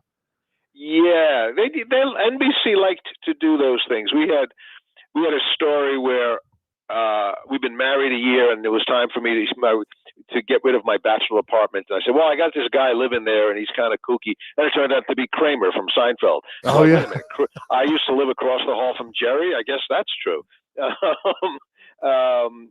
And then Jerry did a cameo on our show as well. Yeah. So yeah, they like to cross pollinate sometimes. The great Paul Reiser with us on the Chase and Big Joe show. All right, a whole new generation because of Stranger Things. Were you prepared for this at your point in your career to be beloved by this whole new generation that saw you that has no idea you were in Mad About You? No idea. I can't tell you how many times I have friends tell me that their kids, their teenage kids go, wait, the doctor from Stranger Things is going to try to be funny now? It's like, no. Would you please talk to your children? I was a comedian. I was funny before I did a doctor. And I'm not really a doctor, by the way, just so they understand. Well, I was really lucky there, too, because I had seen the first, right after the first season premiered, my son, who was 15 or something at the time, he watched it right away and he showed it to me and he said, this is really great. And then the next day, the next Monday, I got a call from my agent, the guys who created the Duffer Brothers, who created Stranger Things. They want to meet you. They have a role for you. They said, have you heard of this new show? I said, yeah, of course I have. What do I live in a cave? Yeah. So they had this role in mind for me to play. And so they said, if you'd like to be on it, I went, yeah, I don't have to think too long. It was already such a big hit. So the first season, when they did Stranger Things, they had no idea themselves if it was going to work, right, if it was going to be good, and certainly didn't believe it would be a hit. But I had the luxury of saying, oh, this is already currently the biggest show in the world. So yeah, I'm going to thank you. I'll come play in your little sandbox with you. Thank you. I mean, you sound like you're grateful for this. I don't say a second chance, but for this great opportunity. Yeah, somebody invites you to do something, and you never know. In that case, I did know it was already a hit. But sometimes you take a job just because, well, it's a great script, or they're shooting in a beautiful place, or I want to work with those actors or something. In this one, I said, well, it's a great role, and they obviously know what they're doing. I'll tell you what I didn't know. The Boys, I had never heard of The Boys. I'd never seen it. But again, my son, who's, he watches everything. I said, hey, man, they want me to be on this new show, the show The Boys. Have you ever heard of it? And he said, this is the quote. He said, Dad, it's great, and you'll hate it. I said, why would I hate it? He goes, I know you. So he said, watch it. And I watched it. I went, oh, geez, this is crazy. It's so over the top. But it was so well done over the top. I said, I get it. So there's another one where I went, all right, these guys know what they're doing. I'm going to go play with them. And that's a really odd show, but it's great. It's great. It's great character. Paul, we've had Steve Guttenberg on recently, and some actors we've been fortunate to have on, and just talk about the opportunities and how you speak, how grateful you are now. As when you look back at your career, is it one of those like, man, I did this. This is great to look back on. Yeah, there's probably a couple of clinkers on the resume that I go, whew, I should have skipped that one. Right. But you don't know that going in. They don't tell you up front, by the way, this will stink. So you have to do the best you can. But yeah, I certainly have no complaints. I can look back and say, I am really proud of so many of most of these things. And but as I say, the fun part for me these days, sometimes there's a surprise, going to The Boys or Kaminsky Method or something comes out of nowhere. But for me, it's always been go back to stand-up. And I did take a long time off. That's why people say, how come I didn't know you did stand-up? I did take a long time off while Mad About You was on, and then afterwards just kind of enjoyed being home. But I so love getting out there in front of a live audience and excited to come to your neck of the woods. I have not been there in a while. So it'll be a great treat. Saturday, September 6th at 8 o'clock, Oak Grove Racing and Gaming Amphitheater. If someone has never seen your stand-up, what's a little sneak peek of something they can expect? Well, I'll tell you this. There's okay. Have you ever seen Cirque du Soleil? Mm-hmm. It's the opposite. It's the opposite of that. So there's no high wire, there's no acrobatics, and no animals. So if you're looking for that, you're going to be disappointed. But here's my guarantee: if you come to the show, take a chance, and I guarantee you're going to have a great time and you're going to laugh. If for whatever reason you're not completely satisfied, I will return next year and I will take you to see somebody funnier. So you know what I mean? You can't lose, is what I'm saying. You cannot lose here. I love it. People can also watch your special Life, Death, and Rice Pudding on Amazon Prime, and also your movie The Problem with People, which stars Cole Meany and Jane Levy, as well on Amazon Prime. So we'll have their work cut out for them. Oh, you have a lot of work to do. Yes. You have to watch all these shows.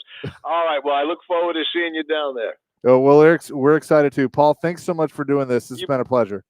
Thank you, guys. Appreciate it. Absolutely. Paul Reiser, the very funny Paul Reiser, joining us here on the program. He will be at Oak Grove Racing and Gaming Amphitheater Saturday, September 6th at 8 o'clock. And I mean, we could keep going on and on with his resume. You a Stranger Things fan? Actually, I've never really gotten into it. Same. Because I watched a couple episodes. But see, it fell in the category of like, oh, you have to watch the show. And when people do that, I'm like, okay, I'll get around to it. I just think he talks about, this role as a non-funny role. And I think comedians, look, if you'd have told me that Bryan Cranston is Walter White after watching Malcolm in the Middle, I would have had you committed to some sort of mental hospital. Right.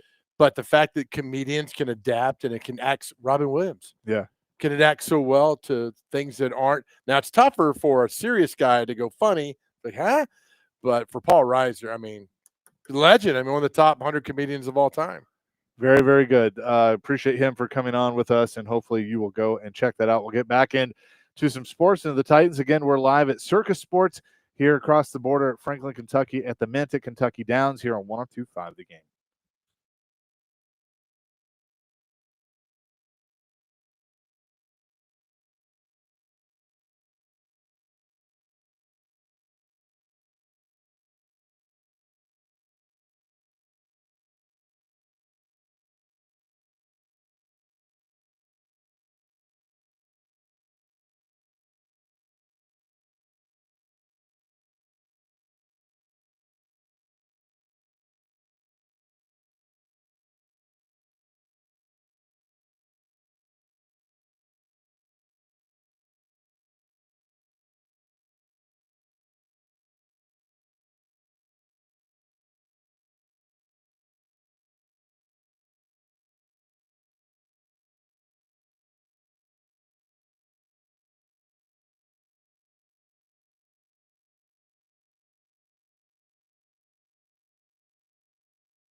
Chasing Big Joe, 102.5 The Game on this Wednesday. We're presented by the Omni Nashville Hotel. Hey, tune into this. Feels so good to read this. Tune in this Saturday at 11 for our college football game of the week as Iowa State takes on Kansas State in Ireland. Presented by Twin Peaks and Circa Sportsbook. Take your tailgate to Twin Peaks, home of the 29-degree drafts and wall-to-wall sports. And, of course, we're live here at Circa Sportsbook in Franklin, Kentucky. I see Willie and Adam have made their way in, as DVD will be here as well. Titans were back on the practice field today, Joe. And the big news of the day was that L'Jarius Sneed passed his physical, and he has been taken off the PUP list. Well, good. He was activated. He didn't do a whole lot today. He was in individual period, but he said, quote, "It feels great to be back. It's been a process. I've been trusting the process day in and day out, putting my work in, and now I'm on the field." When asked how confident he is that he'll be ready to go week one, he said, quote, "I'll be very confident. Just taking the process day by day, getting my work in and making sure that I'm ready for it." Said he's got to work on his conditioning and clean up his technique a little bit, but he feels like he'll be ready to go week one. We'll see. Good. 18 days. 18 days. Great. Get him back. He's got talent. Let's put behind what happened last year, move forward, hope he's healthy to go because they're going to need him. So that's a plus. Look, that's a good thing. If he's healthy and he is the luxurious need that they traded for from Kansas City, then obviously they still have some other holes, but we could be having a different conversation about the Titans secondary at least. Yeah, and then if Brownlee could play good. I mean, I like Hooker. I like Xavier Woods back there. I mean, there's some talent there. And we spoke earlier. They brought back Quandre Diggs, who I thought was effective for him before he got hurt last year. And that's the thing. People ask me, how bad they're going to be. I don't know. I don't know how good or bad they're going to be. We discussed this earlier in the show about all these unknown players might be damn good. We don't know to see what happens. And so for Brian Callahan's sake, they better be good because there's a lot on the line right now, and that is his job. Jim Wyatt's practice report, quarterback Cam Ward had a good day, including a pair of red zone periods where he tossed 5 touchdowns in the red zone. 3 of 7 in a 7-on-7 period with touchdown passes to Chigakonkwo and Bryce Oliver. And then in a team red zone period, Ward connected to Tyler Lockett, Van Jefferson, and Chim DK for scores. He said, "I had Ward 12 of 15 in team period today." There you go. Well, I mean, it's better than 2 of 15. So yeah, take it for what it's worth. Says Chig had a nice day. I feel like Chig's had a good training camp. Based on things. Yep. Yeah, Gunnar Helm too. But I mean, if you have those two, right. So we still don't know the plan for Friday night. No, I don't know. I'd like to know the plan. I would like to be in that room to tell me the plan. What's happening Friday night? Are you going to play Cam? Just don't give me the generic. I'm out there for a couple series, see what happens. He said, Dr. Crane, if we can get this from yesterday, I know Brian Callahan, I think that was the first question he was asked. I'm playing some starters in the final preseason game. So, because that, to my knowledge, yesterday is the last time we're going to hear from him before Friday. Here's what he said. Not yet. Yeah. Not fully. We're gonna get through practice today, see where we're at. I do think the intent is to still play football a little bit with our starters. How much remains to be seen. That'll kind of be determined over the next day or two. But they definitely will be. Most of those guys will play, and then there'll be a handful of select guys that we won't. But got to play a little more football. We'll see over the next few days. I'm not going to speak to you until after the game Friday night, so I'll let you know then. This is basically what I took away from that. I'm just, like I said earlier, the game is on CBS, national TV game. I think they play a quarter. Probably, right? Yeah. And don't say, oh, well, the Broncos, we watch it. They get all the film. They get all the tape. It's not like they're doing it differently on national TV. That's fine. But I think, Amy Adams wants to make a good appearance on national TV. Yeah, maybe. And it's at home. It's the first time that Titans fans get to see Cam in game action. Right. So I'm sure you'll introduce the starters, and have him run through the tunnel and But overall, these games have really truly meant nothing. No. I mean, and I know it's a preseason. I get all that. I understand that. But I think now is the point. Just do away with them. Because now you would bring up every time I bring up a preseason game, I'm like, ugh. Oh, I'm not going to watch that, see what happens. Because we know now. We know it means pretty much nothing. There are going to be guys that need to have a really good game Friday night. Restrepo's one. I would say Josh Wiley might be one. Because, these are guys that – Restrepo's not making the roster. Wiley, how can you change your mind? How can you change your mind Friday night? It's tough. It would be really hard. Because Bryce Oliver, I think, has made it. I think the 2 draft picks have made it. Van Jefferson's going to make it. So that's 4 right there. And then obviously, Lockett and Ridley. So that's 6. Yeah. So and enjoy special team. I enjoy the practice squad or get picked up by somebody else. Yeah. And then on tight ends, it depends on how I think they take 4 probably. Well, they got Chig, Gunnar Helm, Josh Wiley, and David Martin Robinson. He's at the 4th I string. would put I would have put DMR ahead of Wiley right now, but we'll see. So I mean, I think 4. So there's 10 spots right there. 2 quarterbacks, that's 12. Yeah. You're probably carrying 9 or 10 offensive linemen. So They I mean, know. it adds up pretty quick. There's maybe I think 2 or 3 spots that Yep. are every year it's the same way. They know. Running back's interesting. Plus, when the waiver wire hits, I do think they're going to be active on the waiver wire. I think you probably, if I had to guess, they're going to grab a running back, maybe a lineman, maybe a linebacker, a linebacker. I don't think receiver, but it depends on who's out there. Right. So I mean, they're going to be active on that. So, by the way, on not that this has any, this doesn't matter at all. I cut Joey Sly on Madden because he kept missing from 35 plus. Yeah. So I cut him. Who'd you sign instead? It was the guy the Memphis. He was from Memphis. Goskowski? No. Memphis, man. Yeah, he's from Memphis. Joe Esposito. I said, Joe, get in here. I said, go give me a kicker down with a new Cadillac. He said, man, I'll get you. Yeah. So Calvin really didn't practice again. So I bet he doesn't play. Again, yeah. It's just a bunch of Sweat didn't nothing. practice. Winston didn't practice. Tajay Spears didn't practice. Yeah. So there you go. That's Jim Wyatt's practice report. So we'll have more Thanks, on that. Jim. Thank you, Jim. Thanks, Jim. I don't know, Jim. We'll have more on that and much more coming up here on Chasing Big Joe live at Circus Sports 102.5 The Game.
Chasing Big Joe, 102.5 The Game on this Wednesday. We're live at Circus Sports in Franklin, Kentucky, which their grand opening is coming up.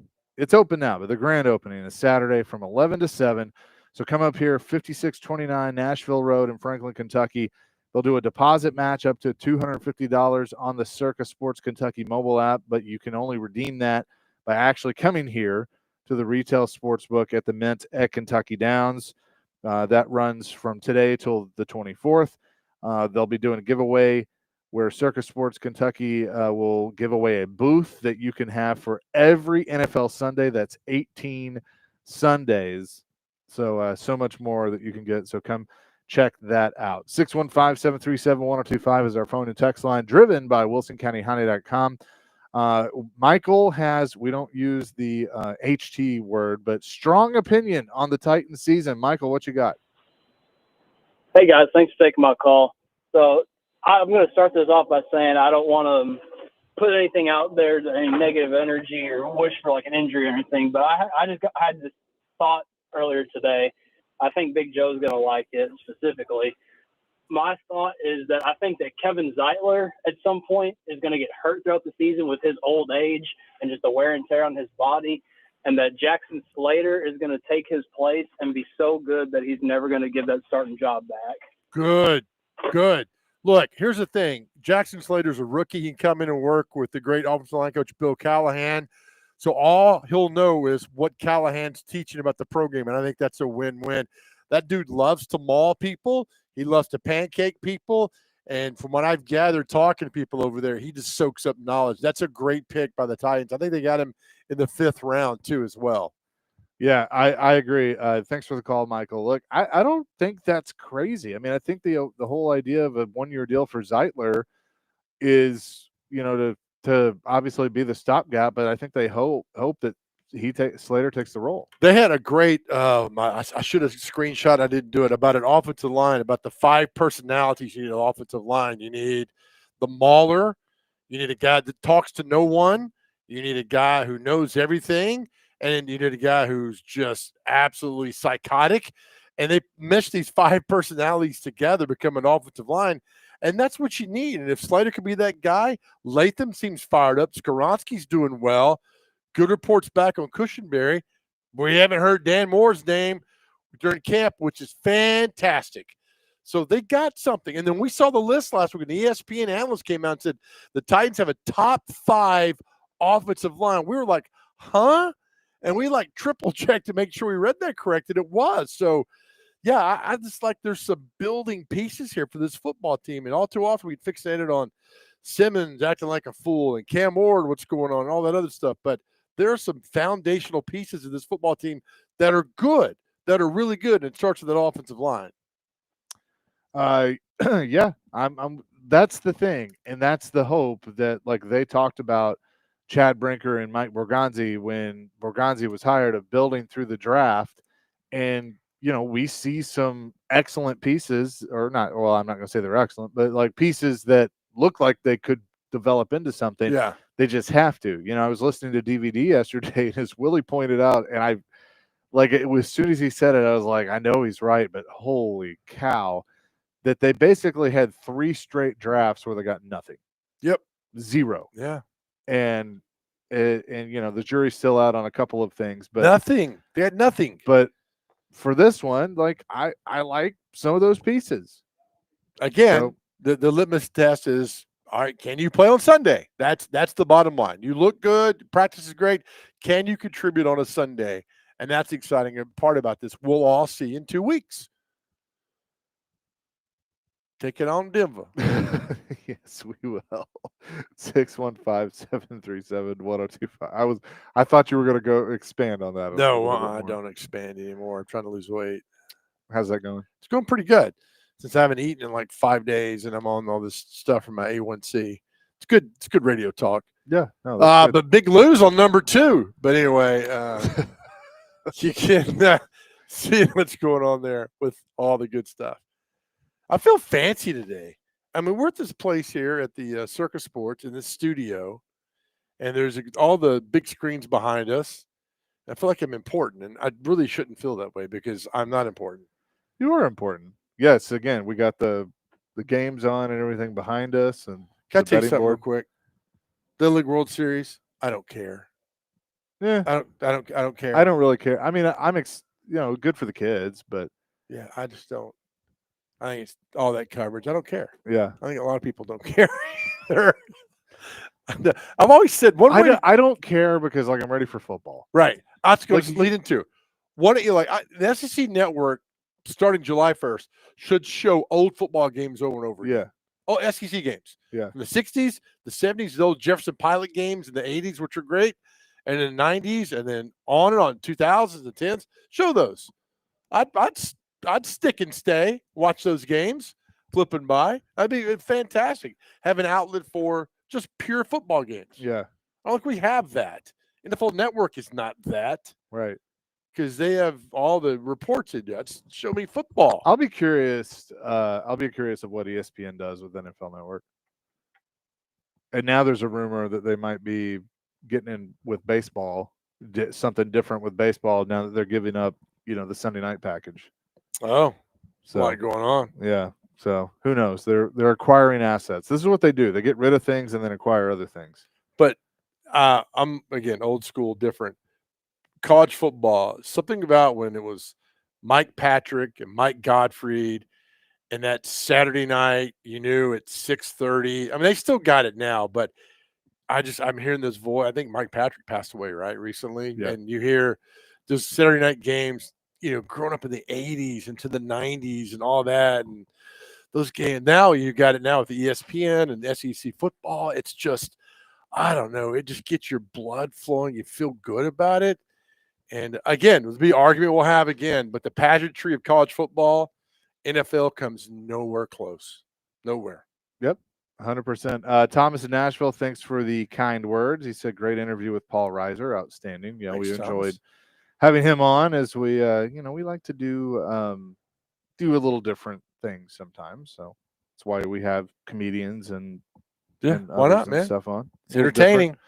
It is entertaining. You're entertaining. No, I'm not either. Hey, don't sell yourself short. Right. You don't need me. Blah. Oh, yeah, that's good. Coming up next, we'll tell you what day it is and celebrity birthdays. Again, we're live at the Circus Sportsbook here in Franklin, Kentucky. Their grand opening coming up on Saturday. Dr. Crane is at the Busy Bee Plumbing, Heating, and Air Conditioning Game Nashville Studios, home of the $99 yearly Beehive membership, where the buzz is always about great service.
Chasing Big Joe, 102.5 The Game on this Wednesday, live at the Circa Sportsbook here at the Mint at Kentucky Downs.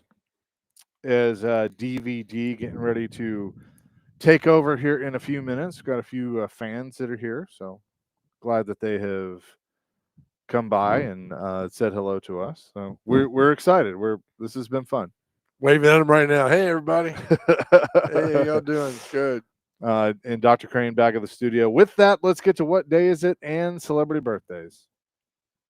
Brought to you by Jarrett Companies, Inc. Jarrett Fire Division covers all of your business's fire safety needs. Go to jarrettfire.com. Above and beyond industry standards. All right. Before we get to the list, you guys mentioned nostalgia, talking about SportsCenter Network.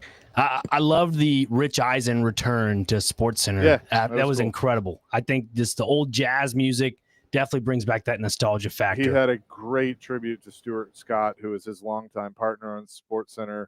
They actually positioned Stu right next to him on the screen behind him, which I thought was really cool because he said there's somebody that should be sitting here next to me.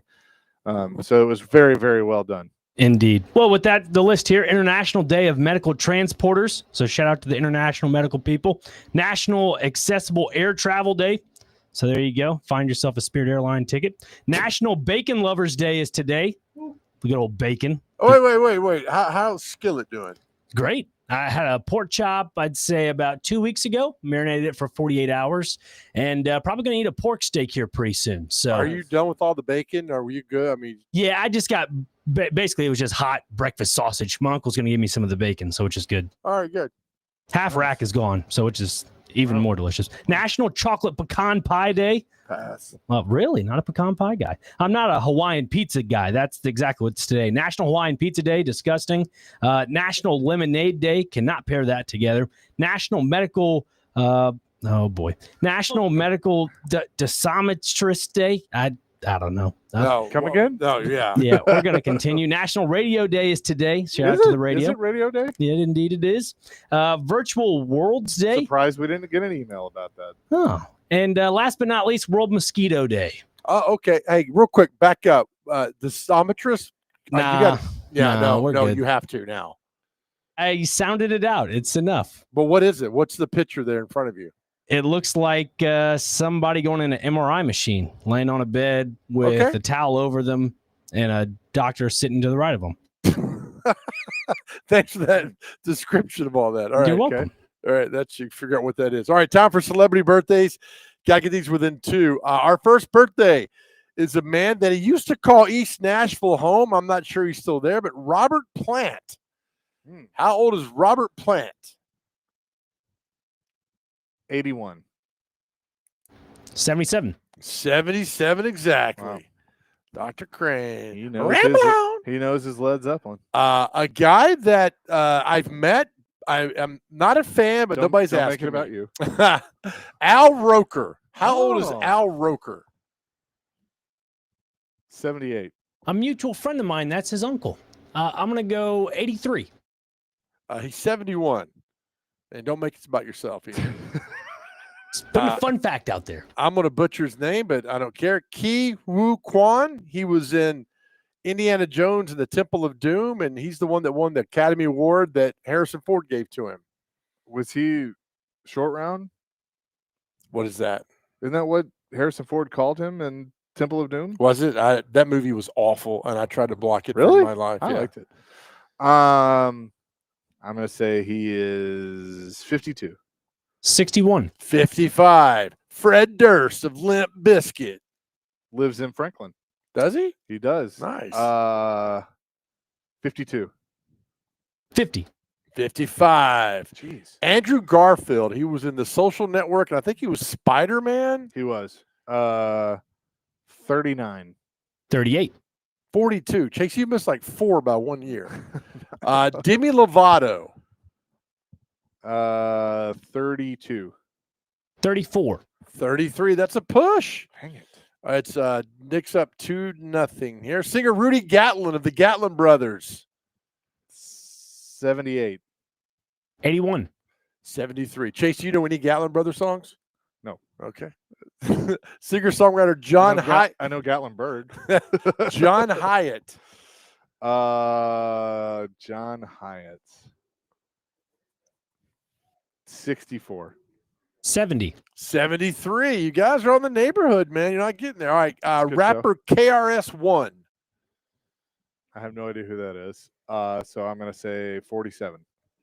44. 60. Nice. Actor Billy Gardell from Mike and Molly. And is he on like Bob Adores Abishola or something? One show that nobody's ever seen. 54.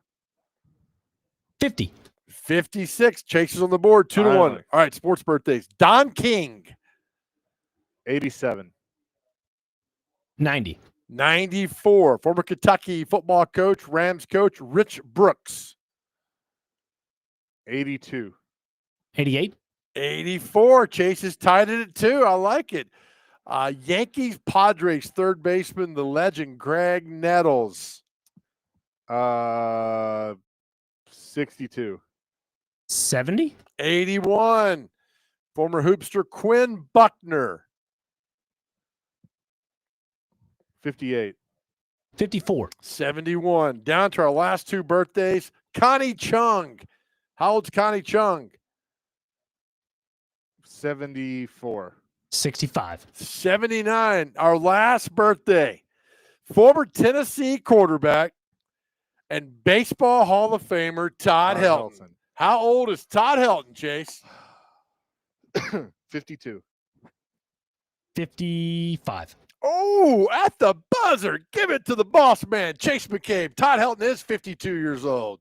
Chase wins 4-2. Dr. Crane, you had him. So close. You had him, but you couldn't pronounce Das Ometer Day. Whatever. Do we have a mashup? We do. All right, let's hit it. Welcome. It's showtime, folks. Welcome in, Chase and Big Joe, 102.5 The Game on this Wednesday. I'm getting attacked by my cord from my computer and my phone. How does that happen? All I just hear is, right? Good Lord. And now it's all caught up under the power strip and just, again, this is why I would not be good on the frontier. Sit back. Explain it again with those nuggies. Probably not. Now we got a buzzing cord. And they even have the lines up there for week 1. So how do you see that? Titans are a 7.5-point dog on the road. What are you, an eagle? I can barely see it. You see, I think that's a 7. It's like saying, yeah, I just downed a 32-ounce Jack and Coke, except 30 ounces of that was Coke. Does people brag about that? No, but that's just the best analogy I can come up with. What was that? It's your power cord. How's my power cord affecting the Because it was up against the mic cable. Oh, okay. All right. Oh. Quick to blame. Don't You're do lucky. dumb that hurt the teeth. Ambidextrous or something like that. Ambidextrous. What? Ambidextrous. Yeah, that one. It's Amadeus. Amadeus. Yes, it is ambidextrous. Well done, Dr. Gray. See what you guys miss? You miss a little, you miss a lot. Oh, that is so good. Oh, my goodness. I appreciate that. That is going to do it for us. Thank you to Circa Sportsbook. We had Derek Stevens on earlier, and thanks for having us. We're going to be up here quite a bit. DVD's going to be here coming up next. And Adam's pacing like the doctor in Silence of the Lambs. The Hannibal Lecter's getting his pace passing by the window. Oh, my Derek's goodness. eating. Derek's Right. ready to go. Let's leave our show every day to our guys out there. Look, we tell you all the time that we love you. If you're struggling, know that God loves you. Our world's a better place because you are here. And if you're going through that dark tunnel, dark cloud, know that storms don't last forever. I'm telling you, they don't last forever. Please reach out, talk to someone. I'm telling you, talking to someone, help me out. It can help you out. Know that we love you. You're doing a great job. If you're going through a lot, some days, just ask God for a break. He'll give it to you. Know that we love you. More importantly, more than anything else, God loves you. Peace, love, rock and roll. DVD is coming up next. We're back at it tomorrow at noon here on 102.5 The Game.